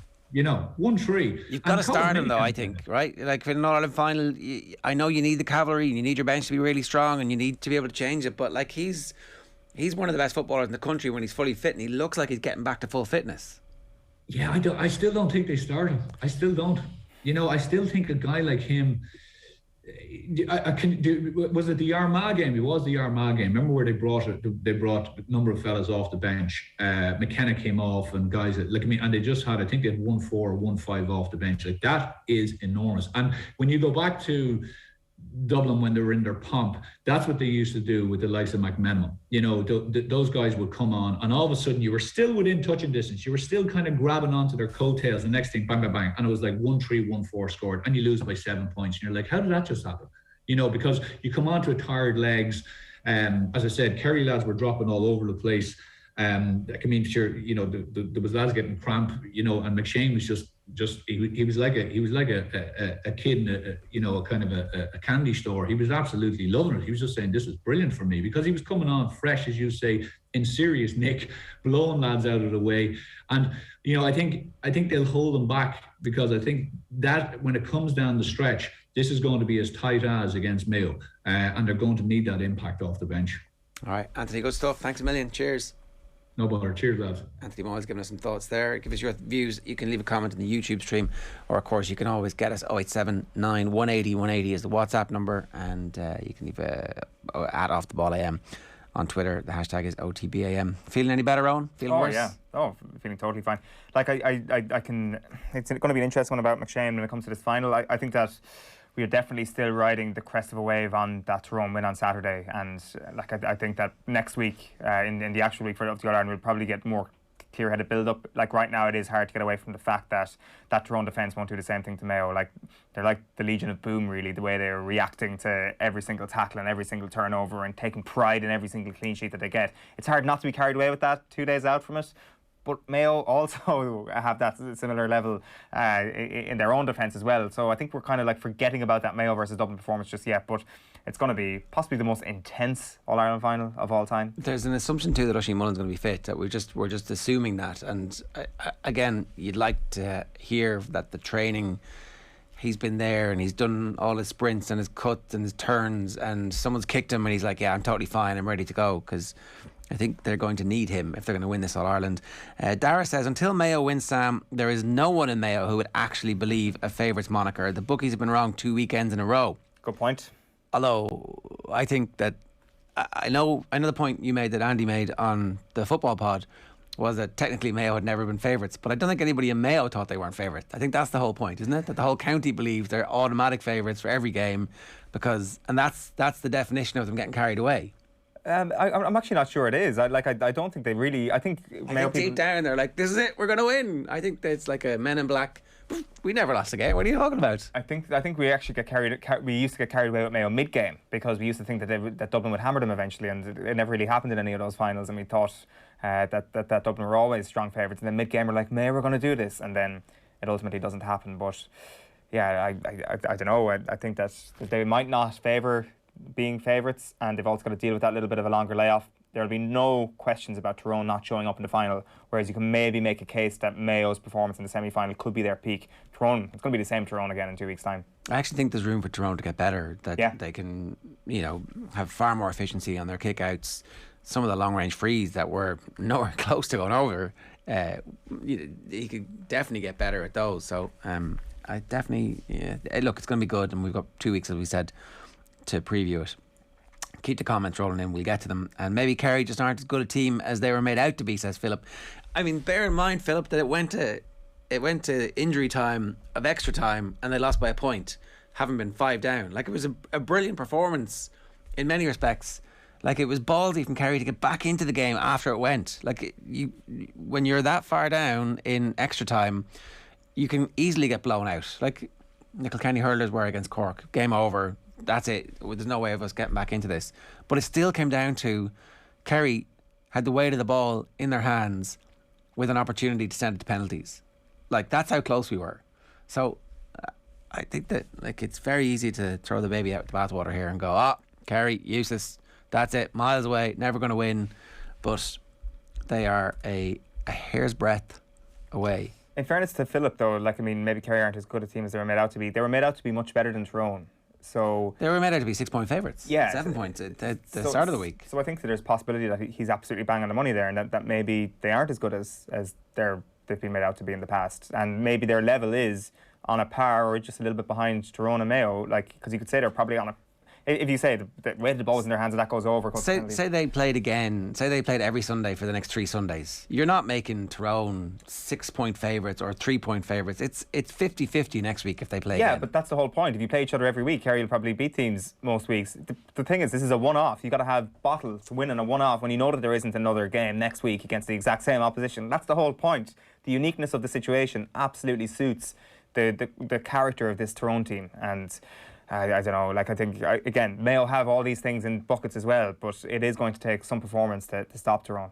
OTB Sports, in association with Cadbury FC and their club partnerships, are returning for another series of in-depth chats with some of the biggest names in Premier League and Irish football history. With access to all areas, we chat to some of the legendary names from the big clubs and meet the crucial people behind the scenes who make a Premier League club what it is.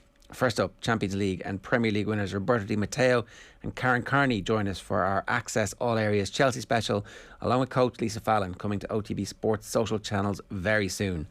That's going to be happening in the next week or so stay tuned. Really looking forward to Roberto Di Matteo, Karen Carney and Lisa Fallon. Now, it is a big week for the Republic of Ireland. We have 3 massive games, and at the end of it we're going to know a lot more, because this will be the really first opportunity that we get to see what a Republic of Ireland team looks like. And even then, there's already a little bit of COVID issues in the camp, because Callum Robinson, who was in form and was playing well, is not going to be available for Stephen Kenny. Anyway, and you've got the lowdown on Portugal's preparations for their clash with Stephen Kenny's Ireland. Like, is the pain going to continue in 2 days' time when Republic of Ireland play Portugal? Like, the great thing is that, I guess, the Republic of Ireland probably go into this at a low enough base.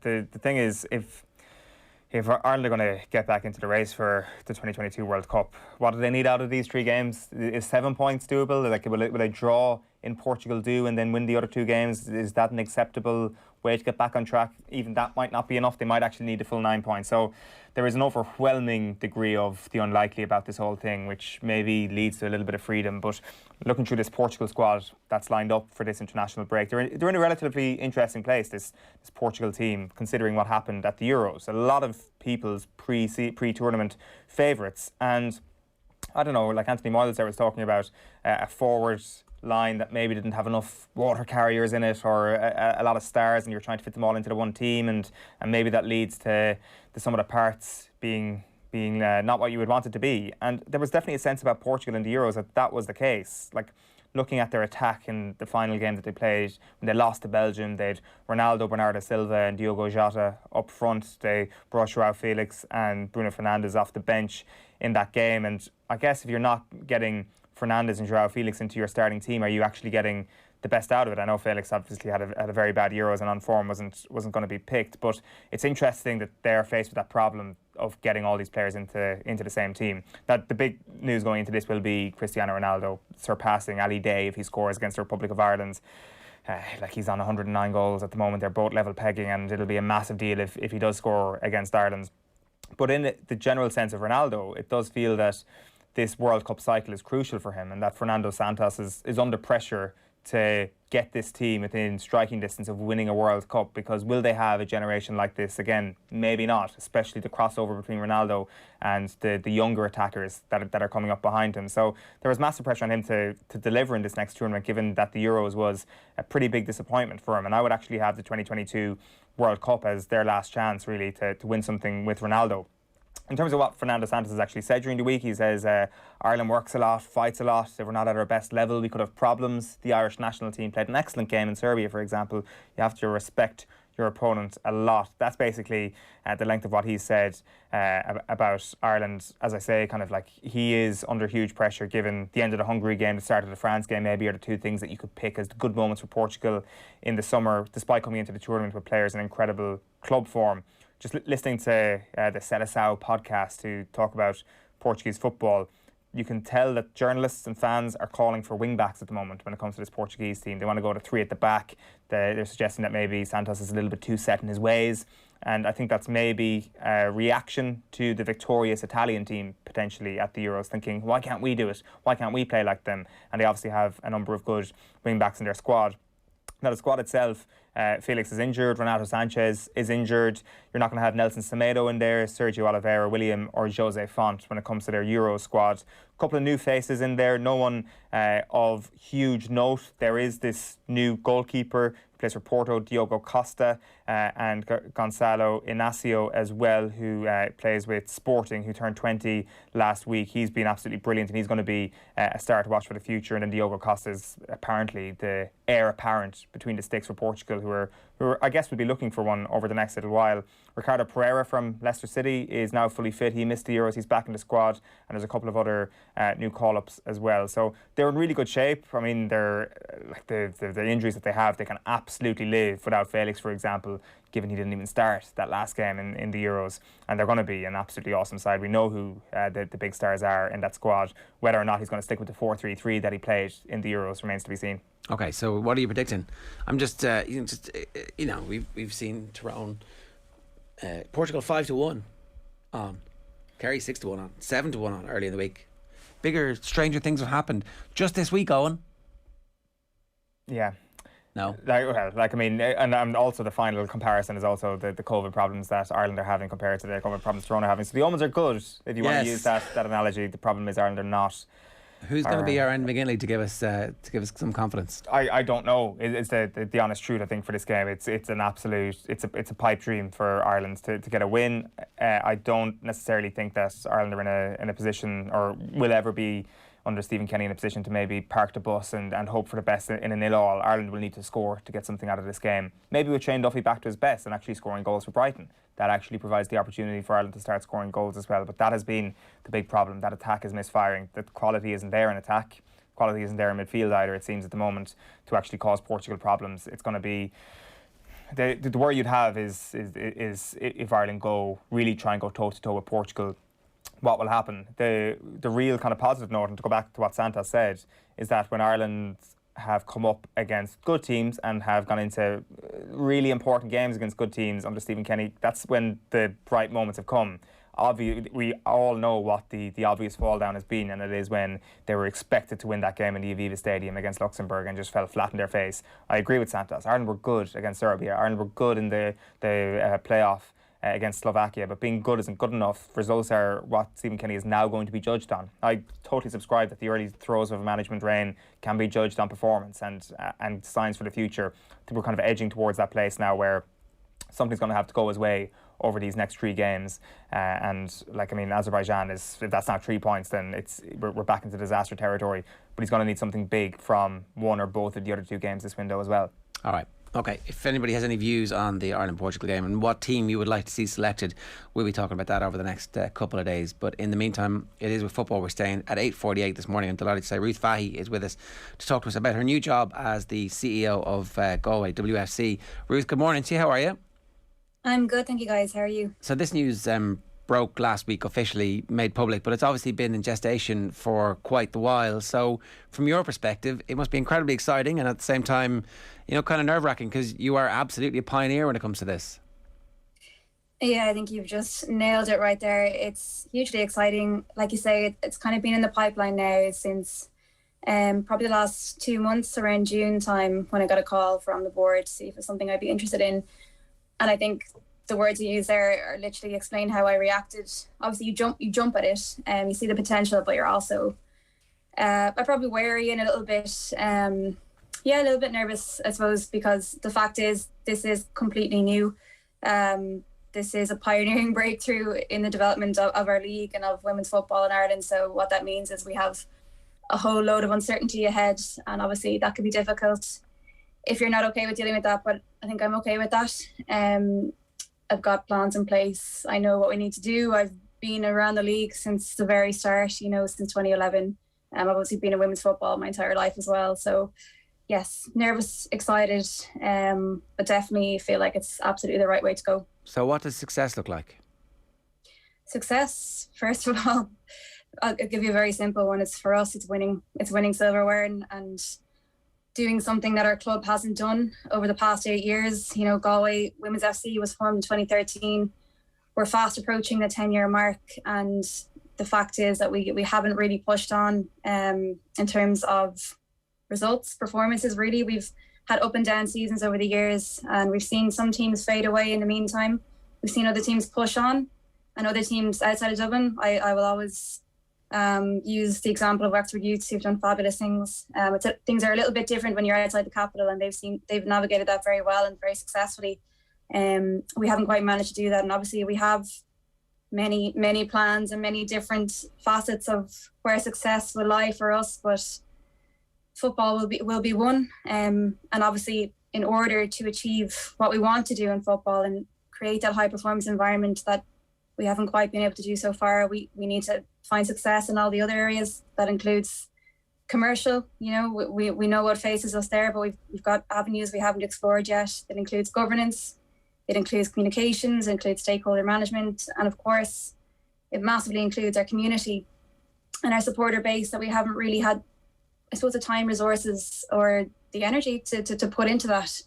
A lot of the last couple of years has just been about, I suppose, week to week and month to month, and it's very difficult to plan ahead when you're so busy just working on the day-to-day operations. So what's happening now is the club have had tremendous vision and foresight and brought me in to do all those things.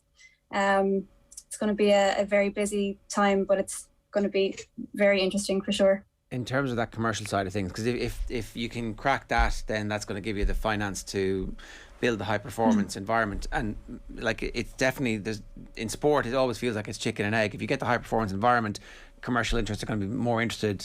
Success brings people along, and the fans are at the middle of that. So it's kind of a holy trinity, and all three need to develop and evolve together.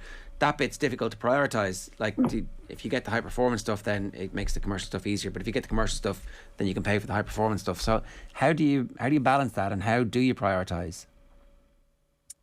Yeah, that's a great question, and I think it's something we've thought about. I think you do have to choose which you're going to prioritise first, because if you put half your effort into each, you're not going to get the most out of what you're trying to do. So I think what's been happening in women's football, a lot of discussion has been. There has been a lot of talk lately about, can we go semi-pro? Can we somehow professionalise the game in some sort? But it's very dangerous to even speak about things like that if you don't have your internal structures really solid, really, really solid. Because once you go that route, you cannot go back, because to go back would be an absolute disaster. So we have to make sure that literally our club structure is solid, really rigid. So I believe, and just, from talking to people who've been around the game an awful long time, and even internationally where things have been done really well, I think you need to fix the internal and make that really solid first before you focus on the external. So when I say internal, I mean commercial has to be obviously a huge, huge priority for us, because every bit of success that we get out of that facet will filter right into all the other factors of the game. Now, of course, we already have a great club. We already have a relatively good, high-performance, elite environment in the club. The space to push on in lots of ways, but we can continue to drive that. That's about attitude. That's about having the right people there. And we've been very fortunate this year. We've actually just literally out of things like COVID and just logistics, that players have come back to our club. And I can't emphasize how massive the difference has been. We've had senior players coming back in over the last couple of months. We've had Julianne Russell, you know, an established senior international. We've had Maeve de Burka, equally established senior international. We've got Becky Walsh, underage under-19 captain, a brilliant leader. She's come back in. She's been playing Gaelic.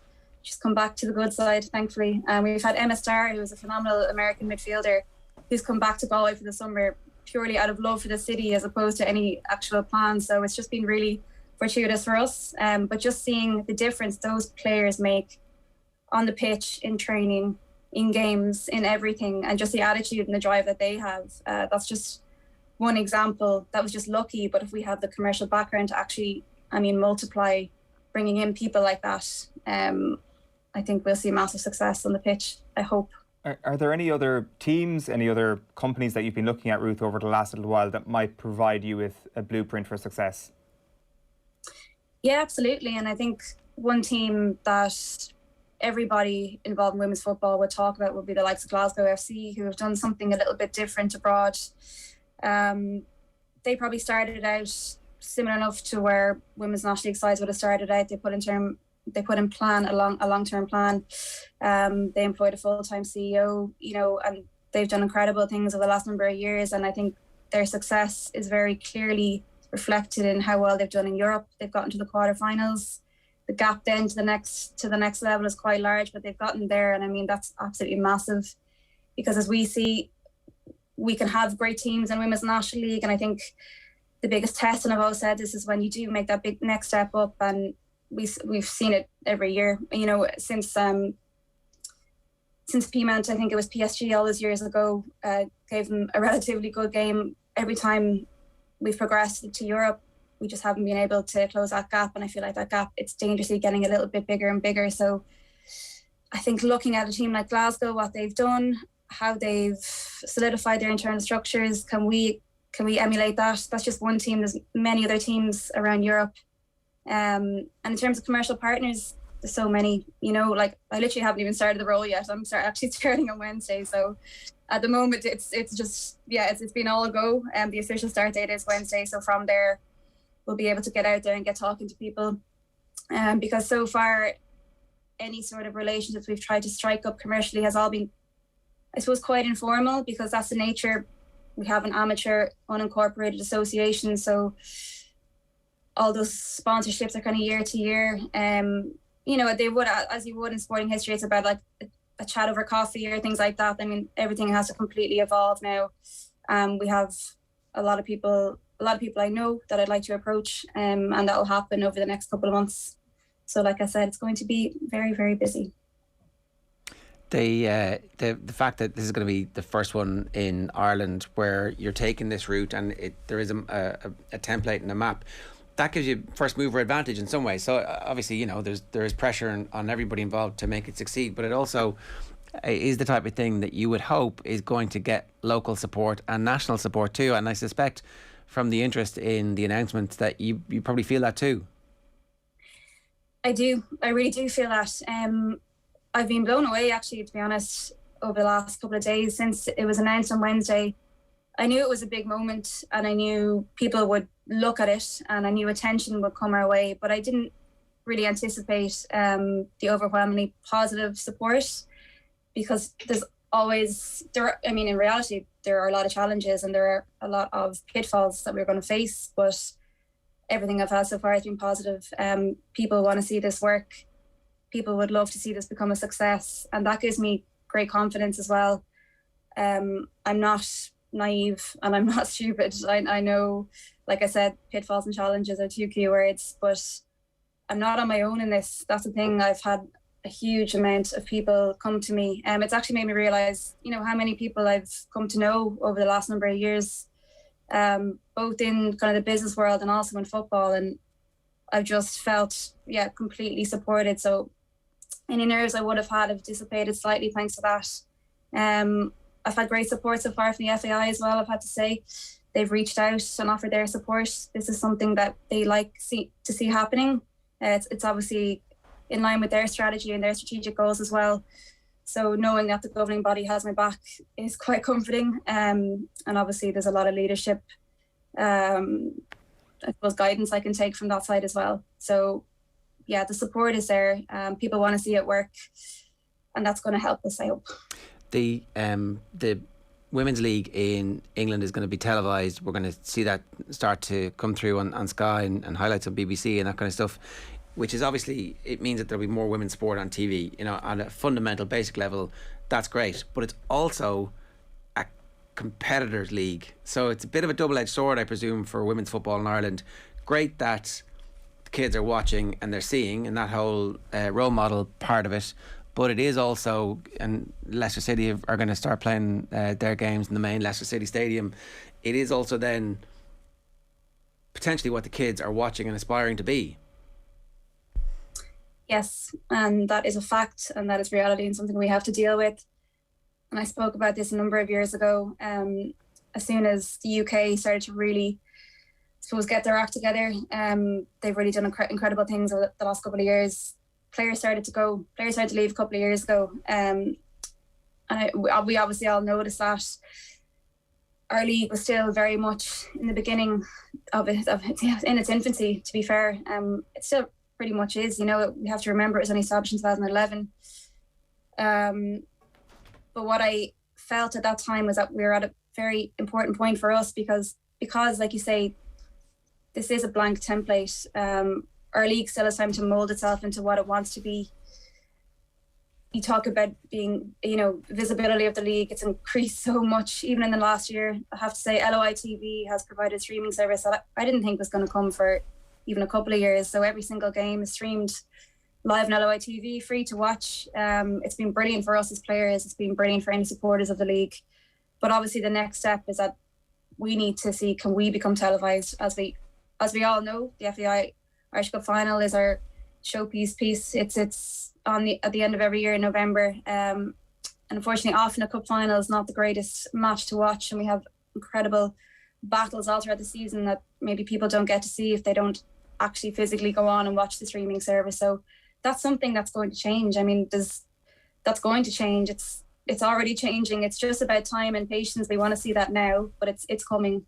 And that will really help us as we're trying to do what we're trying to do out west as well. But yes, I mean, we saw Jamie Finn from Shelburne, who's standout midfielder in our league. She's just signed for Birmingham as well. So you see those announcements and you say, oh, that's brilliant, amazing, you know, amazing for Jamie, and she absolutely deserves it. But you also feel the other side, you think, oh God, we've lost a really bright talent in our league, and we all have to work internally to try and maintain these players here, because we would love our young girls to see their role models here in Ireland. Yeah. But that's up to us then to provide structures and the supports for them. No, it's the age-old conundrum for Irish football. Ruth, continued success. Congratulations on the gig, and we wish you the very best of luck with it. Thanks so much, guys, and we'll chat to you soon. That's Ruth Fahy there, the Galway WFC CEO, officially this Wednesday.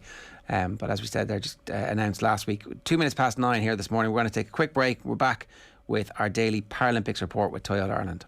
OTB AM on OTB Sports Radio, Ireland's first and only sports radio station. OTB Sports, in association with Cadbury FC and their club partnerships, are returning for another series of in-depth chats with some of the biggest names in Premier League and Irish football history. With access to all areas, we chat to some of the legendary names from the big clubs and meet the crucial people behind the scenes who make a Premier League club what it is. First up, Champions League and Premier League winners Roberto Di Matteo and Karen Carney will join us for our Access All Areas Chelsea special, along with coach Lisa Fallon. Coming to all OTB's social channels soon.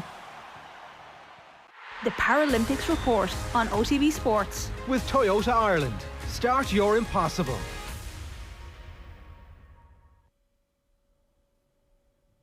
Right, it is 2 minutes past 9 here this morning. If you want to get involved, we'd love to hear from you. 087 9180 180 is the WhatsApp number. Or of course, you can leave a comment on our YouTube stream. We have our Paralympics report this morning, and every morning at 9 o'clock on OTB AM. It is all with thanks to Toyota Ireland. Follow the hashtag Start Your Impossible. Phil Egan, you're welcome. Thanks, Ger. Well, hopefully a chance for Team Ireland to add to the medal tally, which currently stands at 3. Obviously, Jason Smith's gold medal winning performance on the track yesterday to add to the 2 medals we'd won previously. 3 Irish swimmers are going to compete in finals this morning at the Paralympics in Tokyo. First up in around 10 minutes' time, Barry McClemens goes in the final of the S9 100 metres backstroke. The 19-year-old from County Down set a new personal best of 1 minute 6.31 seconds earlier on to advance to his first Paralympic final. So that race starts at 9:14. Then just before 10 o'clock, Nicole Turner will be in action in the S6 50 metres butterfly. The 19-year-old from Portarlington finished second in her heat earlier, very much focused on winning a medal in this event. She said she's trained for the last 5 years for this race. Finished fifth in Rio at the 2016 Games in the same event. Since then, she's won silver at the European Championships in 2018, bronze at the Worlds in 2019, and another silver at the Europeans earlier this year. Roisin Nareen qualified for the SM13 200 metres individual medley final. She finished fifth earlier on in her heat. That's the fourth final that the 16-year-old from Limerick has qualified for in Tokyo. This is her first Paralympics. She's the youngest Irish athlete over there. She's already competed in the finals of the 100 metre backstroke, 100 metre butterfly and 400 metres freestyle. Nareen goes in that final just after 11:30.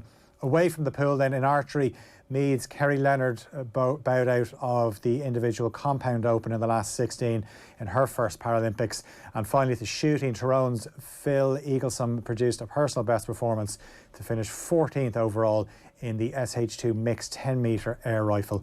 A reminder, you're listening to our Paralympic report on OTB AM, coming your way every morning at 9 AM, and it's all with thanks to Toyota Ireland. #start your impossible. The Premier League on OTB. Son still has it, couple of little step overs onto his left foot, sends it into the back of the net, and listen to the roar around this stadium. Young Min's Son, left-footed from the edge of the area, put Spurs in front against the champions. Who needs Harry Kane when you've got Young Min's Son? It's Tottenham 1, Manchester City 0. Exclusive Premier League live commentaries every Sunday. The very best expert analysis on your phone and for free. Download the OTB Sports app now. Undisputed, undefeated, unmissable. Katie Taylor versus Jennifer Han for the Lightweight Championship. Saturday the 4th of September, live on The Zone. Game changed. Visit DAZN.com. OTB AM. With Gillette, put your best face forward with our new and improved razors. 6 minutes past 9 this morning here on OTB AM. OTB AM is brought to you by Gillette. Good morning. Start with Gillette. Put your best face forward with their new and improved razors. Now, Mark Lawrenson, good morning to you. How are you? I'm good, thank you. You? Another pretty interesting weekend of Premier League football and lots for us to get our teeth stuck into. Why do Manchester United need Cristiano Ronaldo? Good question. I wasn't expecting to hit me with that one.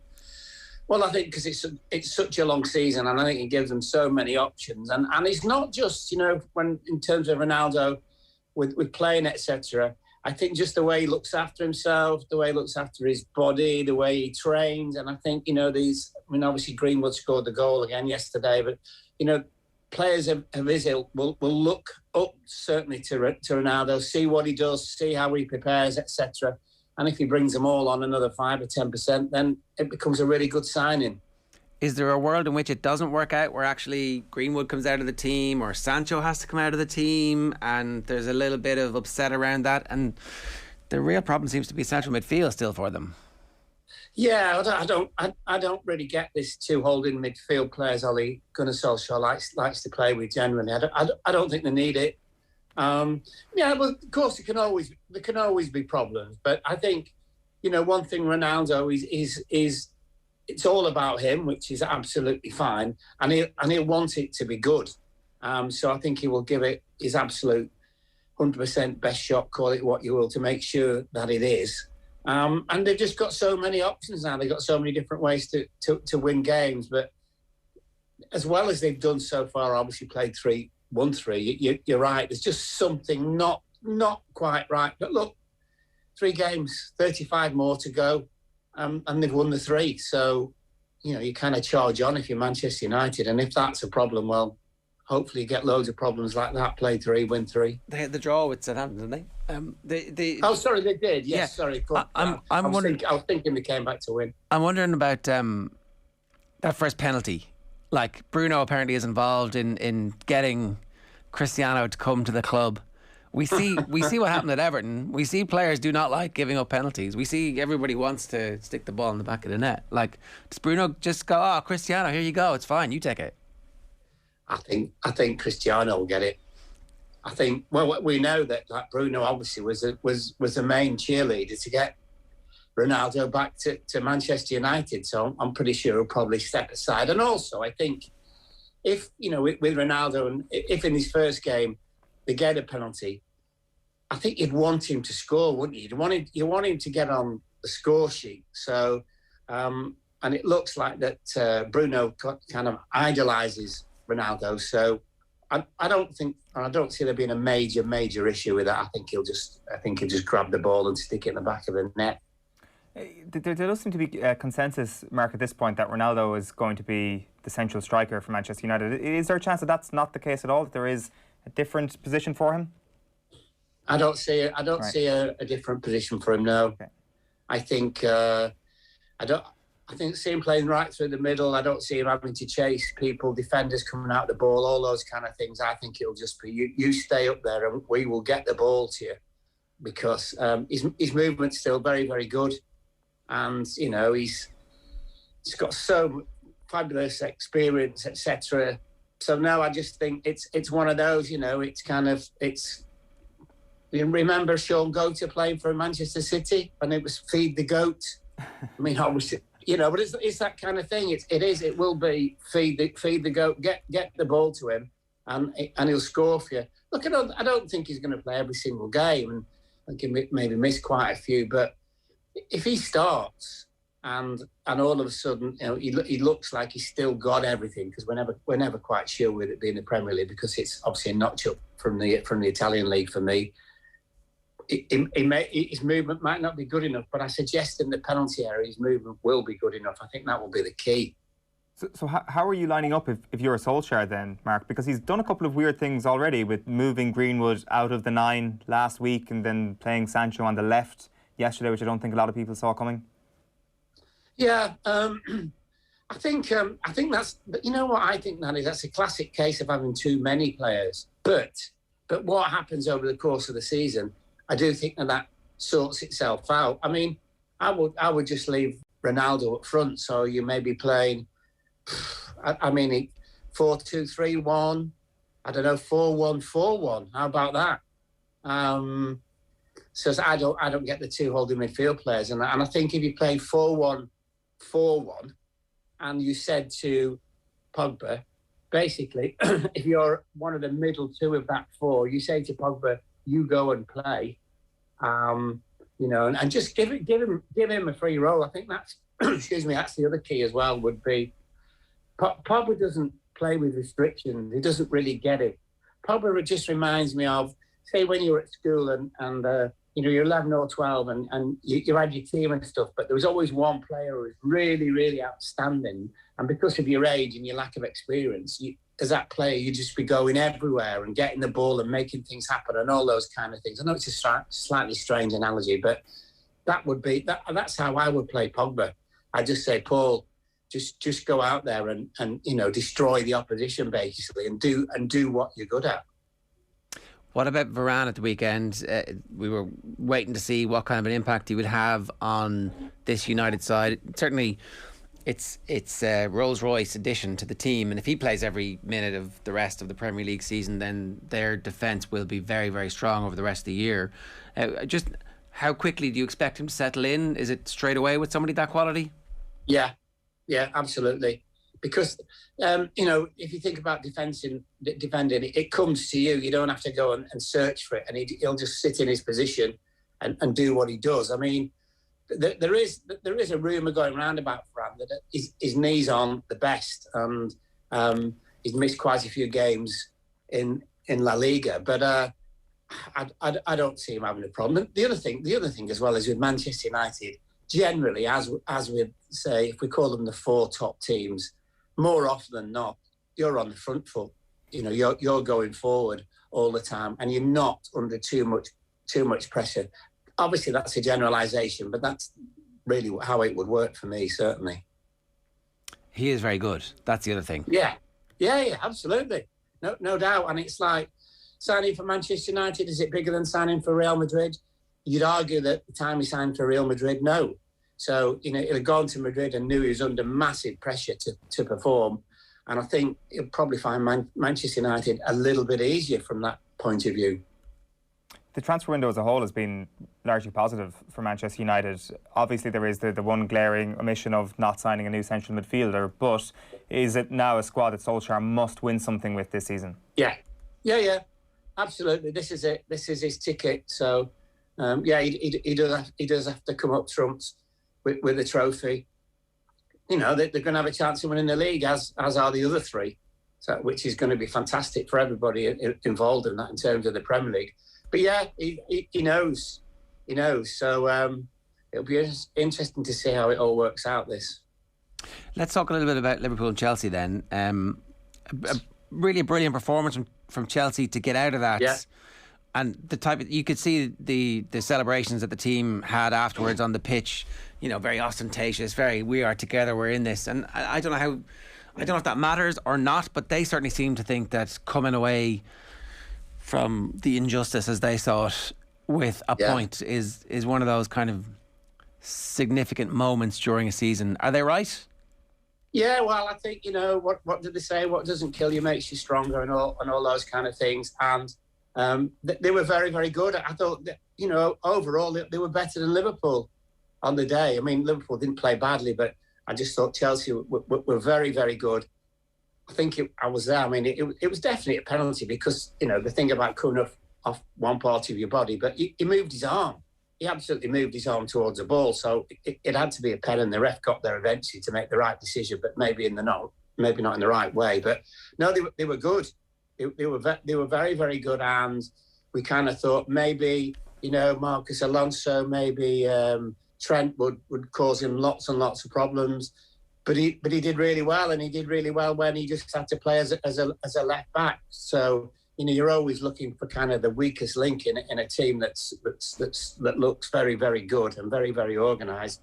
But no, they'll be delighted with that, and we'll just see how the season unfolds. But they look very, very strong. They look like a team really that for 38 league games are going to be very, very difficult to beat. So remain to see, and of course it'll obviously depend on injuries. And I thought Lukaku did well as well at the weekend, considering that his service wasn't brilliant. But what you'll get from him is you've got to play against him. Is that the two centre backs will always be really, really wary because he's such an important player, and he gets them up the pitch as well, which is something they've not had. I mean, this is kind of, we've talked about this quite a lot, don't we? Keep going about Grealish getting his team, Manchester City, up the pitch and stuff. But Lukaku enables you to play in your opponent's half, which is a big thing. And they literally can do anything because they have so many different types of players that they can play whatever way they need to. Like it was clear when the few moments that they did have possession in the second half that they were smart enough to be able to use it and keep it and still create chances even though they were down to 10 men. It would have been kind of injustice if they had won the game, but there's real quality throughout that side that seems sustainable. Yeah, well, they kept it really well in their own half, which is a sign of ability, but also a sign of confidence as well. So, and they weren't just trying to wang it up to Lukaku at all. So, no, they're good side, and I think the likes of the Havertz and the Werners and those kind of guys, they are not under as much pressure now because of Lukaku. Everything it's Romelu this and Romelu that, and those lads under the radar a little bit, I think will be starting to find the confidence, and I think you might find from the two of the guys that they're going to have really, really good seasons because the pressure is very much off. The spotlight is very much on Lukaku. Having had a few games to assess the situation, Mark, do we think that Van Dijk is going to be back to his old self? Because that was obviously the big concern before he did return to play. Yeah, game's easy to him. It's like it was like Hansen when Hansen played.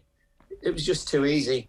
Never got his kit dirty. It was like, what's your problem? You come off covering blood and snot and everything, and he just walk off and basically give his kit to the kit man. Said he won't need to wash that this week.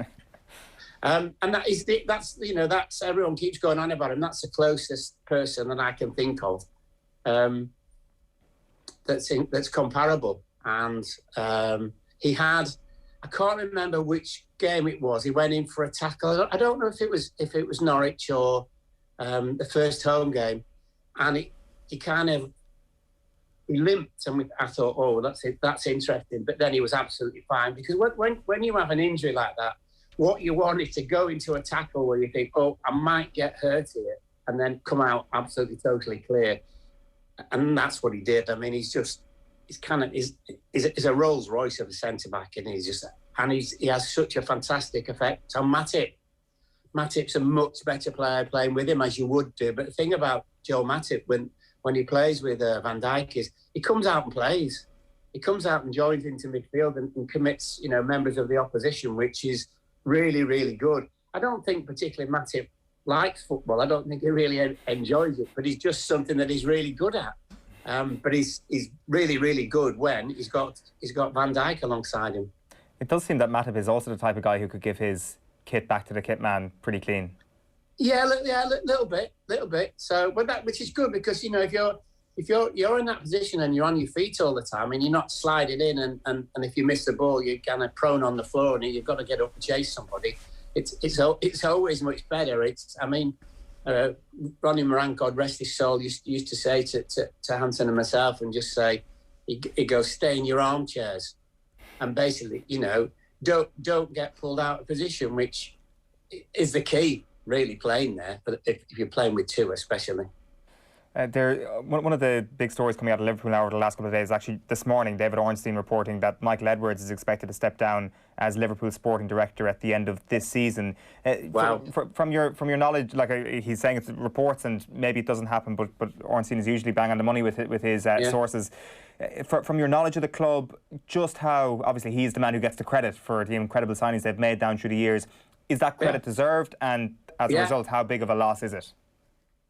We're massive. I think he's been outstanding, and I always say, come on programs like these and just say, look, the two most important positions at a football club are the manager and head of recruitment, because if you don't get recruitment right at this level, you struggle. And struggle is obviously relative. It means you don't win anything, basically. But look at Barcelona, in terms of their recruitment. It's been hopeless, and see the mess that they've been in, and Madrid as well, Real Madrid to a certain degree. So no, it would be a big blow, but I'll be surprised that Liverpool don't do anything about it, because they realise how important this is, and Klopp certainly does.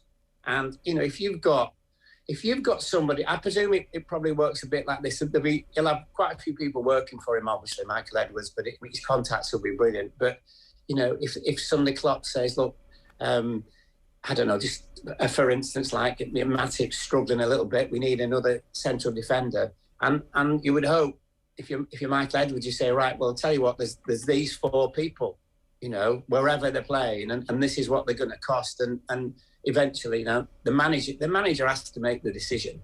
But it's instead of the manager having to watch like loads and loads of DVDs and all that kind of stuff, watching these players all the time, if you absolutely totally trust your head of recruitment and he's saying to you, go and sign this guy, then I think you go and sign him, because it makes your job easier, doesn't it? So it would be a big loss if he goes. Is Harvey Elliott just in the team now? Is that what we're just to expect for the rest of the season? Because he started quite well. Yeah, I did last Saturday's game, the home game with Liverpool, and we were looking forward, obviously, to the Chelsea game. And I just thought maybe he would have left him out for Chelsea. So it's a kind of massive pat on the back for him. I think it'll be the classic young player, which will be come in, play a few games, probably get left out for a few games, and then you come back. And I've always been a massive advocate of if you're not in the team and you're not on the bench, sit in the stand, right? Get a high vantage point and watch somebody who plays in your position, and just see what they do. I don't think you can ever learn enough. You can never really take on enough information when you as young as Harvey Elliott is, just to see what else you do as a player. And I want to say what else, like without the ball, you know. So there's no doubt he's extremely gifted, and he sees a pass and he can go past people. And you know, I saw him at Blackburn a few times last year, and he was head and shoulders, apart from Armstrong, the best player that Blackburn had. Armstrong, of course, has gone to Southampton. So, but you do even as an old pro, sometimes you miss a couple of games and you sit and watch, and you just watch somebody play in your position. You can always learn, and I think that's what he'll probably have to do. But he'll be a bit in and out for a while, because as well, they come in and everything's fab and it works for them, and then suddenly they play in a game where the touch is off a little bit. The passing isn't particularly good, and the manager might think, oh, probably leave him out for the next couple and then bring him back in, and that's what he needs to do. A quick word about City and Arsenal. How much do we learn about either of these two teams that we didn't already know? Is that... Nothing. Absolutely nothing. City will be like this. They'll crush teams, as we know. And, well, I mean, Arsenal, how long's the programme? Where do you start? I mean, completely lost their identity. And I think with Arteta, obviously, he spent a lot of money in the transfer window. So he's got to now, the next few games, he's just got to put out what he thinks is his best team and start winning matches. I don't think he's under pressure straight away where he's going to be find out the job or anything. But I would imagine if you were the owner, if you're a Conqueror and you're looking at that, and somebody speaking to him and advising him, is probably after 10 games, probably, you know, when you're at 25% of the season through, I think then you take a decision. You take a decision, you think, well, you know what, it's starting to improve. You sign these players, they're settling in, you know, we're starting to win some games, and let's go with it. But if he's still struggling, I think then you have to make a decision, you know, do we stick with him or do we let him go? It's Norwich at home for them this Saturday, so I mean the nature of that fixture probably makes it a must-win, Mark. But sorry, go on. Sorry to interrupt. Because I just want to make the point. I'm not sure about the dressing room.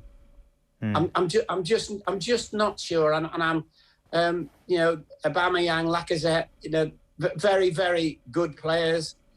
You know, do you pat them on the back and they run out and you think, you know, oh yeah, they will absolutely do it for me, or do you think, what performance am I going to get this week? And I think that's a little bit Arsenal. So the dressing room is absolutely massive, and it's really, really difficult for managers if you just get one or two are what I would describe as iffy, which is, you know, would they give you 100% every single week? I'm not sure about that. What do you do in the next 3 days? Do you try desperately to get rid of those players then? And like, although Aubameyang might score goals that will win you games, if he's stinking the joint out and bringing everybody, if he's a maybe not him, but if, you know, let's depersonalize this. But if somebody's a black hole in your dressing room of negativity, do you like take whatever loss and just get rid? No, I think you probably have to keep him, especially with the fact that, you know, it's so close to the end of the transfer window. Look, you might have to kind of cast him off a little bit. You might decide, look, I'm going to make this decision, which is you're not in the first team squad, and he'll have to go and play with the stiffs and, you know, the reserves or whatever, or deal with it that way. But because if you cannot get the dressing room, I mean, you can imagine Chelsea's dressing room. You described it at the top of the piece here, which was, you know, and they celebrated and everything like that. Imagine, and Arsenal's is completely different. And Tuchel knows that everybody is pulling the same way as he is, and the coaching staff. Arteta knows that not everybody is doing that at Arsenal, and that's going to be his biggest problem. But sometimes you just have to make a decision, because with Arteta, if he doesn't, he'll lose his job. It's as simple as that. So he has to make a decision, and it'll be interesting to see what they do, definitely. But yeah, you'd want Norwich at home. Obviously, it's a little bit of a gimme, so before all the Norwich supporters start ringing up and complaining, but because they're obviously going to struggle and get relegated. 18 months since they won a Premier League game. Obviously, they were in the Championship for a year of that. But yeah, and it was against Leicester was the last time that they won one of those games. So look, it is your get right fixture, all right. But the fact that Antonio Conte is out there is the other thing that maybe shortens the amount of time that Arteta has. If Conte is interested, he's a world-class manager. He could change the culture in the club pretty quickly. And if you're the owners, you're thinking, I've got this guy who's promising as my manager at the moment, but he's inexperienced, and I've got this other guy here who's won the league everywhere he's gone, even with teams who were up against it. So you can see that maybe that 10 games isn't quite actually the runway that he has. Yeah, possibly. But I get the impression with the owner that he leaves everybody else to get on with it. He's never at games, is he? But he's obviously sanctioned the money in terms of the players that they buy. I just think it is a little bit too early. I mean, we've all done, who's going to be in the top four, and I don't know anybody who's put Arsenal in the top four anyway. No. When was the last time that they're in the Champions League? I mean, that's the holy grail for them, isn't it? And if you're an owner, you want to be in the Champions League because of the dough, the whole thing with the ESL and everything like that kind of thing. But I get the impression that the Kroenke is kind of, no, let's just stick with him and let's see in which direction this goes. And yeah, I get the Conte thing, but Conte will probably still be there after Arsenal played 10 league games, won't he? As in, he'll still be around. I don't think he'll be going anywhere else. Yeah, maybe, unless somebody else acts quickly. I've time for one last question. Spurs and Nuno, it's a brilliant start for them. It's completely changed the mood music around the club from the devastation that they had in the summer, and they didn't seem like they were being particularly well run. Now all of a sudden they're top of the table after 3 games. So let's wait and see. But it is as good a start as Nuno could have wanted for. Is he actually a very good manager who is about to reveal himself as? No, I think he is. I think he is a good manager. I think he did a really good job at Wolves. And you might say, oh yeah, but he was really good backing. Well, all these top managers, they all have really good backing. So no, I think I like the way that he does it. I saw a fabulous interview with him. It was, I don't know, probably 18 months ago. And somebody asked him a question, you don't get many goalkeepers who are ex-goalkeepers who are managers. And he said, it's really, really strange that. He said, because really you should have loads of them. And the journalist said, well, why? He says, because you spend most of the time watching the team play and, watching all the different positions in front of you if you're not obviously getting battered by a team. And he said, so I had lots and lots of time just to kind of stand there, concentrate, looking at the way my team's playing, but also starting to understand how football works. So no, I think he's good. I don't see Tottenham finishing in the top 4 though, because it's Tottenham, and it's kind of this little bit same old. I'm not convinced about them as well, the goalkeeper and the back 4 yet. So I think they'll just miss out. But if he finishes 5th, I think he's done a good job. All right, Mark, great to have you with us. Thanks a million. Thank you. That's Mark Lawrenson giving us some thoughts about the Premier League weekend on a Monday morning, where there is actually plenty for us to get our teeth stuck into. We'll do it over the course of the rest of the week as well, but we'll be looking forward to Ireland against Portugal in Faro for the next 24, 48 hours, and we'll certainly be looking at that. What's your prediction? Did we get a prediction from you earlier? Oh, I'd say let's go 2-0 Portugal. I think it's a 4-1. Is it a 4-1? It's got a 4-1 written all over it. Yeah, I just don't think Portugal are going great at the moment. The squad looks amazing and all that, and maybe quality will just open the floodgates completely. But as a unit, they haven't looked amazing. They haven't been brilliant in qualifying either. Let's not forget just yet. But maybe that's the catalyst they need to give them a bit of a kick up the backside and say 18 months. Do it for Cristiano. OTB AM is brought to you by Gillette. Good morning. Start with Gillette. Put your best face forward with their new and improved razors. Here's what's coming up between now and 7 o'clock on OTB Sports Radio. Paul McGrath talking about the Charlton era is OTB Gold today. State of the Union, Keith Wood's rugby show from 3. Culture Hall of Fame, Dermot Kennedy talking about the movie Gladiator. OTB Gold is Jack McCaffrey with Joe Malloy from 6. And a reminder, of course, Off the Ball is live on News Talk and across our social channels from 7 o'clock tonight. If you missed anything this morning, you can subscribe to the OTB AM podcast feed. The best place to get it these days is on the OTB Sports app. We're going to leave you this morning with Dara O'Kaneja and Enda McGinley. A couple of quick comments to do before that, sorry. Great piece by Moyles, well done, says Jim. Fred is firmly in all his plans, unbelievable. Dan James should have been sold to allow one of the younger players to make the bench. There's talk this morning Dan James is available, even though he's playing a lot of football for the team at the moment. Fred and Dan James should be in the green for tricking Man United and thinking they can play for a big club. Only red they should be getting in the performance rankings, says John. And Jared says, let's all build up Tyrone for the next few weeks to see how they handle being favourites and take the pressure off Mayo at the same time. You see, when you tell everybody what you're doing, Jared, it doesn't really work. That would suggest there's some sort of Mayo bias somewhere in Off the Ball Towers. I mean, Nathan's tweet made the Irish Times this morning. Oh, did it? I'm surprised he hasn't been like screen grabbing it. I'm surprised it's not his new Twitter avatar. He something about, by the way, Tyrone, we're free for the next 7 weeks, 7 Saturdays in case you need some time off. Don't know what he's referring to. Has he organised a roadshow for the morning after the All-Ireland Ed and Mayo? I mean, I'd say certainly. Same plan as last time? Is that what it was? Yeah, copy and paste. Yeah. We've got that template somewhere, right? Yeah, it'll be a good few weeks. Here's the post-match analysis from Darragh Canadian and McGinley with Joe. Enjoy. Very happy to say we have All-Ireland winners with us. Darragh Canadian of Kerry, Enda McGinley of Tyrone, and an extraordinary Tyrone performance for so many reasons. There was a never say die quality throughout. I mean, you can kind of forget in this game as well, with 2 minutes of normal time to go, and admittedly there turned out to be 9 minutes injury time, but even with 2 minutes to go of normal, Tom O'Sullivan pops over a point. Kerry are 2 points up with about 3 minutes of normal time to go, and sitting at home I said, well, that's a wrap. Yeah, and yet funny watching it in Croke Park. I didn't particularly feel that. I felt the game was so in your face. It was so aggressive. It was so sort of attritional and full of energy. There was mistakes coming on both sides that you always felt there was going to be chances. You knew there'd been a lot of injuries, so you reckoned even a standard county game now has 5-6 minutes, so you knew it was going to be a long period of time.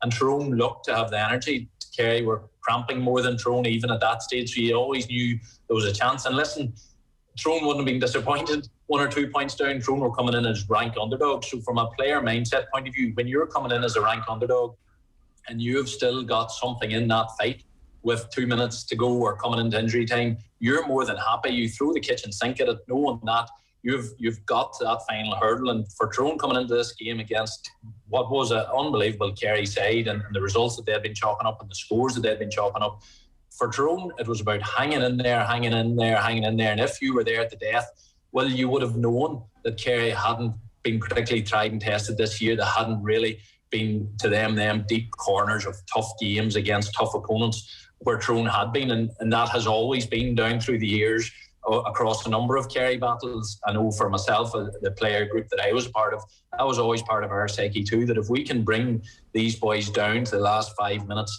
we know that we've been through harder battles than they have, and that gives you a confidence. It doesn't guarantee anything, but it certainly gives you a confidence that you're more than comfortable in that scenario. So there would have been no despondency, there would have been no fear of that situation. I think if anything, Kerry would have been more worried that we still haven't these boys put away, and these boys are still there, and whenever they look in the rearview mirror at that late stage in the game and realise that Tyrone are right there, and as a player on the pitch you realise these boys have legs, there's going to be nearly more worry on the Kerry half than there is on the Tyrone half. Yeah, Dara, take him to the trenches. That was going to be the Tyrone aim at the outset. They did it. How did Kerry respond or not respond for you?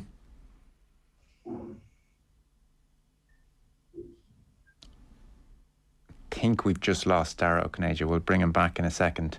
I'll put the same question to you though, and when Tyrone did manage to take Kerry into a battle, into the trenches, how did they respond for you? What did you see from Kerry? I seem to be absolutely honest. I seen a fairly tired team. I seen a team, and particularly when they were shorn of David Clifford and he wasn't moving right. I think Tyrone were gaining great energy from the fact that Kerry were physically seeming to struggle. Now, to their eternal credit, and Peter Keane mentioned it in the interview, like the first quarter or the first half of extra time, it felt like Tyrone were completely overrunning them. It felt Tyrone were just the boys on the pitch with all the energy, and Kerry were absolutely foundering. And to their credit, they came right back at Tyrone and showed. I thought they were gone. I thought they were like a boxer on the rope, that it was time for the ref to step in. But in fairness, they came right back at Tyrone and brought it right down to the wire. And in fairness, I think, like Tommy Walsh is an experienced player, I think he's bound to regret the decision he took with that last kick, because it looked made for Kerry to play the ball and keep the ball until the right opportunity arose, or until you won a free.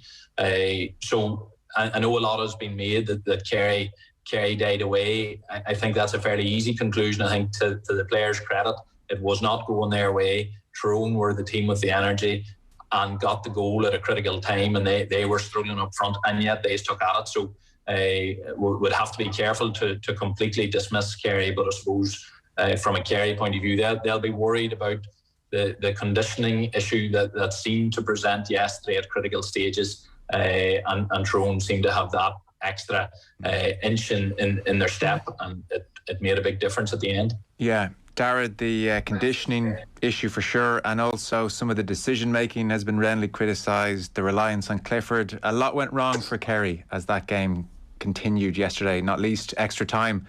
You think of the first 5 minutes, every time Tyrone picked up a ball and ran at Kerry, they just seemed so open, so vulnerable in that first period of extra time. I mean, an awful lot here for Kerry to think about over the winter. An awful lot, yeah. An awful lot to be food for thought over the course of the winter. I think when you mention conditioning, it's the conditioning, game conditioning. That was Tyrone's third game in a row against Division 1 opposition, and previous to that they played last year's Ulster champions. And Kerry, it was a cause of concern coming into the game, that Kerry's preparation, how good were they really, all these scores. You kind of get lulled into a false sense of security when you hit 21 goals. It's an obvious area for opposition to work on. And it's also, as a forward, you tend to think, oh, this is easy. We're going to be doing this again and again and again. And I suppose the expectation, of course, should have been with Tyrone, and probably was, I'm sure, that Tyrone would have an awful lot of homework done defensively, and you'd have to admire their resolve and their defiance and their stubbornness and their intelligence in defending. I thought it was one of the great defensive performances by the Tyrone backs yesterday. They constantly set the traps for the Kerry lads to walk into them. They did, and they turned them over. But it was very intelligent defending, very clever football being played. And I think when Enda mentions conditioning, I don't know if it's actual physical conditioning, it's almost a mental conditioning, that you haven't been to the wire. And this Kerry group have been to the wire, I suppose, not that often over the last 3 or 4 years. The All-Ireland drawn game 2019, the Cork game last year, and yesterday's game where they came up short on certain accounts. And, lamping in 21 goals in a league and championship, while it's brilliant to watch and you'd rather have it than not, at the same time you have to be constantly on the guard that, this is eventually going to dry up, and what are we going to do then? They found answers to some of that yesterday. They did play some good football yesterday, but not good enough, and on the wrong side of the result again, and it will hurt for the entire winter. Yeah, sure will. And like on Kerry being untested, Dara, I mean, that's exemplified all over the pitch. I mean, somebody like Paddy Clifford, who's been so brilliant, all season, and then suddenly he finds Conor Myler in Croke Park. That's a very different proposition. And those many moments were happening all over the place. And the decision making as well was kind of strange at times. Like a lot of blind alleys run into throughout the 70 minutes. Balls, ball taken into possession. A lot of turnovers. If there's a defining aspect of that game, it was probably the number of turnovers. Yeah, and if you look at I suppose the different metrics over the course of the game, you'd say, kickouts seem to be a big thing these days. Kerry won an awful lot of their kickouts. Kerry won an awful lot of Tyrone's kickouts. And you'd say on that possession alone, they should have been creating the conditions to finish 1 or 2 points or 3 points up. But you'd give credit to Tyrone for living off the crumbs that they did and for maximising what they did on those turnovers. The first goal, Jack Barry was turned over initially. David Clifford turned over directly afterwards, and it led up to the first goal. And, that set the seeded out, I'm sure.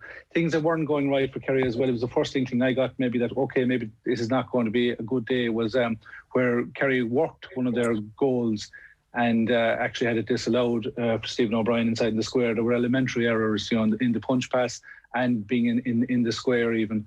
It was kind of, you're just going, maybe this isn't going to be such a great day. But you tend to overcome those things. You mentioned Paddy Clifford. He had been having a very good year. And in fairness, as the game wore on and into extra time, he did manage to shake off Conor Myles to an extent. But it was always going to be a big ask for a player playing his first championship season, and he played a couple of minutes in that Cork game last year, had been outstanding during the course of the league. And again, it's a massive learning curve for him. He was an outstanding county championship footballer, an outstanding Sigerson footballer, largely unproven at inter-county level. And, this was a first serious test. I won't say he failed it because he actually grew into the game as the game went on. But at the same time, it was a lot to put on him. It should have been, that David, the brother, is used to handling that pressure, I suppose, over the course of 3 years. Sean O'Shea is used to carrying the can up front a bit. David Moran carries it in midfield. Certain leaders like Paul Murphy and these lads deliver on a consistent basis. But it was a lot to expect of Paddy Clifford. And again, I'd credit Conor Myler, his stamina, his attention to detail. For the first half in particular, he just did not leave and breathe. And that's to be expected. And there was, if you're in Brian Dooher and Fergal Logan's camp, you were going to put that attention on them. The stats will show that he was handling a lot of ball. The question was, what are you going to do about it now? How do we react now? And again, a lot of learning made there, and unfortunately, it's a huge cost out of the All-Ireland Championship. Peter Keane made the point. One of the things we've been doing all year is scoring goals. We had 4 goal opportunities today. We didn't come home with anything. You look at Tyrone, I think they had 3 goal opportunities. They came away with 3. We had 33 shots at the post. We got 22 points. So certainly there's a sense that Kerry feel they left it behind them. I would put it as well, Enda, and this is probably sound like a criticism of Tyrone. It's not meant to by any means. I think they played David Coldrick's threshold for what was a foul and what wasn't beautifully. Like, Coldrick was letting defenders get hands in, and Tyrone on so many occasions, I'd say, walked 90% of the way up to a foul and then just cleverly, released when the time was to release. And like, any time a Kerry player went anywhere near a Tyrone man, I mean, he was getting stuck and getting held up, or getting, there were speed bumps at every turn. And as a defensive display, it was kind of awesome, because Darry used the phrase there, they lived off crumbs, and they did a touch, but then when they got possession, they counter-punched brilliantly, and then in a couple of times they showed patience in attack and picked off a score after going through several passages of play and rotating the ball. So I mean, you really can't fault a lot of what Tyrone produced here yesterday. It was really impressive stuff. It was immense, and I'll not take it as a critique at all that we. No, it's not meant that way. We found that 90% line. In fact, I would take it as the absolute height of a compliment, and any championship footballer will. That is the nature of the game, to play at that very, very edge of the physicality and the intensity that you can bring to a game, that you can exert on your opponent, and then you're hoping that can cough up your chances. And Tyrone done that brilliantly, and by no means was this a brilliant Tyrone footballing performance. I thought Tyrone turned over a lot of ball too. Tyrone made plenty of mistakes, and there was issues with the Tyrone performance, like the misfiring of the kick out. That's something certainly no modern team wants to have, and yet it was there. But what stood out a mile for Tyrone, and it was you look at the management, you look at Brian Dooher, you look at the likes of Collie Holmes, that's in the backroom team. That performance yesterday was heart, it was grit, it was tenacity, it was everything that sort of made the Tyrone name what it is.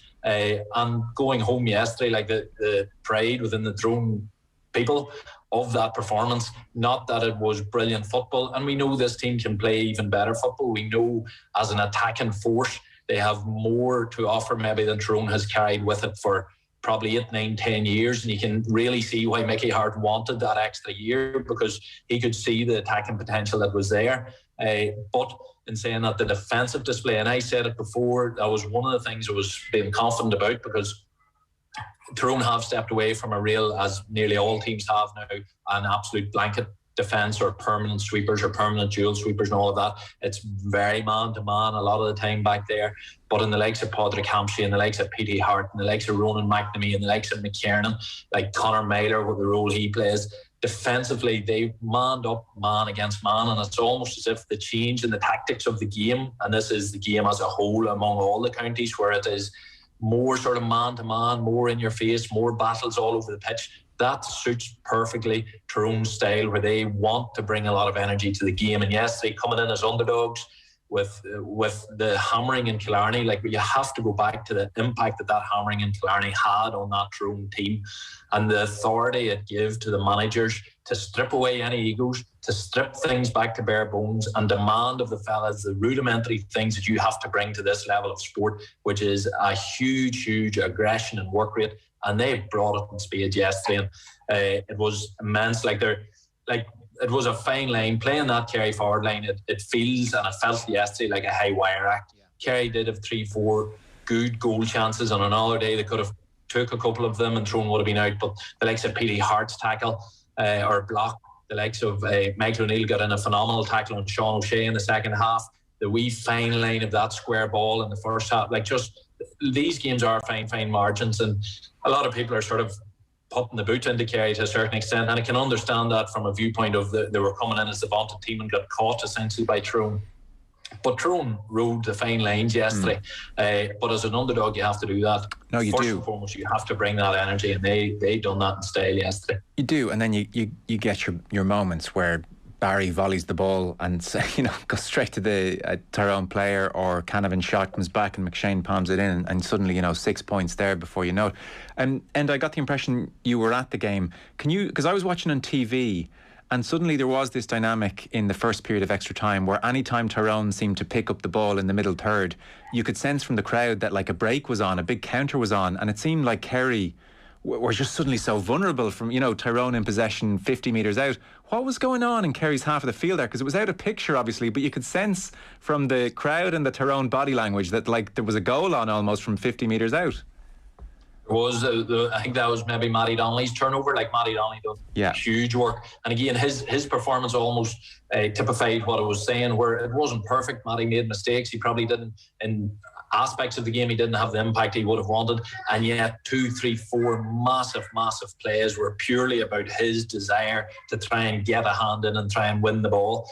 He turned it over and sort of read the pass coming, and it was a slightly slack pass. I think it was Paul Murphy maybe played it across the middle, and it was cut out by Matty, and him and Cathal McShane essentially had the rest of Croke Park to go. And again, the critical thing was, as you looked out on the pitch, there was 3-4 other Tyrone players sprinting goalward, and the Kerry rearguard action was sluggish. It was slack in that first period of extra time. I think Kerry were just caught. Sometimes it's hard to get yourself right back up to the pitch of the game, and maybe that's the mood that was within both camps at that sort of extra time, or the interval between full time and extra time. It was quite a long interval, but obviously in Tyrone there was massive positivity maybe for getting there, and in Kerry they might have been wondering what are we doing, and obviously they would have realised Clifford wasn't difficulty too. So I think the two teams came out at a slightly different energy level, and that showed. Like for me on watching it in the stand, it just looked like there was a Tyrone tide running at Kerry, and Kerry were all at sea. But that's what I said right at the very start. To be fair, they settled themselves in the second period of extra time, but with 5 points down, they were always in a really difficult place to try and get that game back. Yeah. O'Shea and Clifford, Dara, scored 16 of Kerry's 22 scores, which is kind of damning. There was a sense as the camera kept cutting to Clifford, and you suspected the physio was doing everything he could to massage out whatever cramp was going on or whatever dead leg was going on, to do whatever he could to get him back on. There was such a sense when Clifford went off that Kerry are in trouble here. Have we overestimated, like in the media and beyond, have we overestimated how good the supporting cast to Clifford are at the moment? They're decent players there, but I'd say Paul Ganey was probably a better footballer 5 years ago. Paddy has yet to come. Sean O'Shea is a fantastic free taker and is a very good player from play as well, but would probably contribute more from play over the next couple of years as well. Stephen O'Brien has had a good innings. I thought Jim O'Connor added something when he came on. Darragh Moynihan was coming back from injury. Kind of all these estimations and causes and excuses. I think a lot of it comes down to split-second decision-making. You look at split-second decisions being made. There was mention made of Peter Hart's block on Killian Spillane, for example. There's a split-second there where that goal chance disappears and you take your point. Do you track a run or not? It's funny you say that. Mark O'Shea, funny you say that. Mark O'Shea made that exact point in the paper today. He said that's one where when Peter Hart's coming in, you take your point, you keep things moving. Yeah. Look, I did it myself in an All-Ireland final. Like, Kieran McGeady got a block and went for a goal when probably a point was on. Split-second decisions in your head out in the field, and this is absolute split-second stuff. Like, let's say Ronan McNamee runs up the field, or Michael McKernan runs up the field. Do you track or not? Or do you ask somebody else to track? Where Tyrone didn't even have that split-second decision-making process, they just did. Kerry thought about it, and by the time that they had a decision made, number 2, 3 and 4 had scored from play. You make split-second decisions like a ball. Kieran McGeary kicks in a high ball, a ball to nothing that's going nowhere really. Jack Barry makes a decision to put a foot to it, and probably if he leaves a bounce into him, he had the ground taken on his opponent there. And these are all split-second decisions being made. They'll obviously be talking about the Tommy Walsh one. At the end, probably a reason, like say, players, how Tyrone worked a situation in injury time where they were able to get Darren McCurry to be the shooter. That's what they would have wanted beforehand. That was engineered, and that wasn't, that was totally by design. And these are all split-second decisions that people make, and they live or die by those split-second decisions, or lose games or whatever.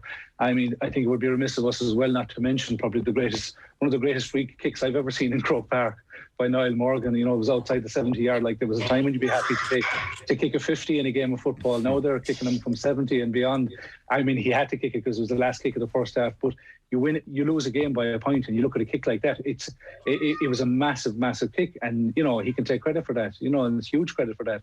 So when to answer your question about the supporting cast to Clifford and O'Shea, they probably haven't found the right dynamic. How much time did Sean O'Shea play in his strongest position yesterday on the 40?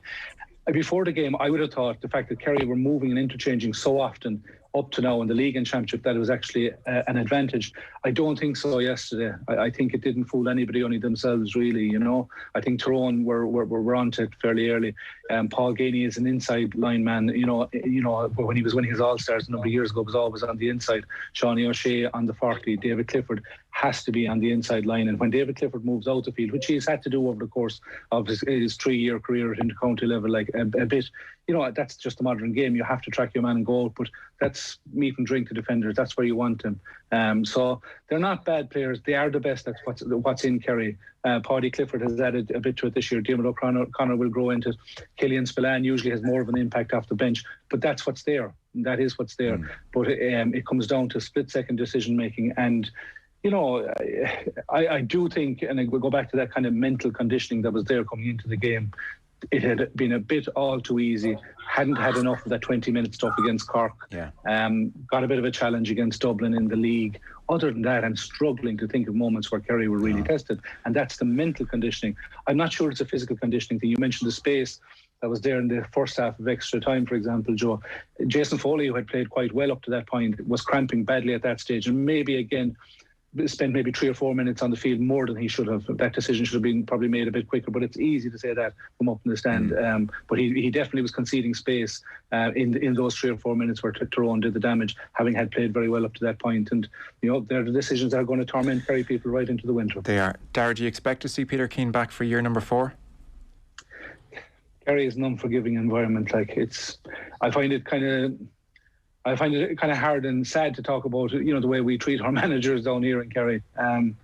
It's a very unforgiving environment. Everybody becomes an expert very, very quickly. I've seen it over the course of my entire career. I've seen it post my career playing football, where we make decisions. The question you always have to ask is our management improving players? Dooher and Logan certainly have improved a template that was strong. As Enda said there, Mickey Hart was keen to stay on for another year, and rightly so. He could see the stuff was there. Peter Keane has had 3 years that has lost an All-Ireland final after replay. Last year was against Cork was, not acceptable to any Kerry person. And yesterday against Tyrone just came up against a team that were sharper, hungrier, tracked the runners way better than we did, and played their cards way better than we did in terms of setting defensive traps. Do managers set out a plan for players to play? They got a lot right in terms of kickouts, which was huge on both sides. They did really well in that one. But Kerry is going to be an unforgiving environment for Peter Keane over the course of this winter. And, I would hope that it's entirely his decision. Eamon Fitzmaurice had kind of that luxury in the previous management. But again, public opinion had turned against him in the last year as well. It's a hard place to be. There are no outstanding candidates stepping forward saying, look, this is my track record. This is what I've achieved in the game between club and county to replace what's there. And, I have nothing but respect for anybody that takes up those jobs, particularly Kerry management. It's unforgiving. Even Mickey Hart, who achieved all he did in Tyrone over the course of a number of years there was probably a tide turning against him towards the end as well. I don't get it. I don't understand it. But, people, I suppose, expect all the time, and that expectations creates particular standards. It has happened in Kerry, and it's happened in Tyrone now, where they've replaced a history-making manager with a joint manager. The joint managers that have brought a team to an All-Ireland final in the first attempt. So hopefully Peter Keane gets to make his own decision. He will be crucified, I would say, from here to Christmas on decisions that he's made and didn't make. I can imagine. And finally, Ronaldo at Manchester United. Tyrone outworking Kerry in Croke Park, ambushing them. It's 2008 all over again. Who's favourites? Who are the raging hot favourites for this final now? Oh, well, of course you have to say Mayo. Do you? I didn't realise. I didn't realise you had to say that now. But that's how you're playing it. Okay, good to know early on. Absolutely. We're going to go with Mayo. And look, Tyrone are used to playing the pantomime villain in a lot of roles, and I think we're going to have to don and be very comfortable in that mask now coming up against Mayo, because it's hard. Even the hardest of hearts would feel it tough to not wish or not think that Mayo have earned an All-Ireland title, but we all know sport, and Mayo knows sport better than anybody, and Tyrone will know that these chances are few and far between, and this team also has had their downs and they have missed out, and they'll feel at times, the Tyrone team I'm talking about, they'll feel at times that they haven't really got the respect. They're still living under the shadow of the teams that I was a part of back in the noughties. Looking at the way they played yesterday, like make no bones about it, that was for me probably Tyrone's best ever performance and result in Croke Park, in terms of what they were up against, what they dealt with, what the players showed on the day. Like, so those boys, you have to earn your All-Ireland medals, and then whenever the chance comes, you have to grab them. And from a Tyrone point of view, whilst you can obviously respect everything about Mayo and the Mayo story down over the years, which we've all loved, and what they done against Dublin was immense, but Tyrone will look after their own ship, and while 31 counties will be against us, we're not particularly unused to that scenario. Oh, the chip on the shoulder here is joy to behold. It's growing. I'm not sure if it's a McCain chip or what chip. It's maybe a full chip body at this stage, but there'll be chips there, but no better way than coming into the All-Ireland final. No, look, it's a great final. It is. Both teams will look at it with full confidence, No, it should be great. Listen, fellas, brilliant analysis. Tyrone Conaja, Enda McGinley, thank you. All the best. OTB. Well, that was quite the weekend, wasn't it? Wherever you were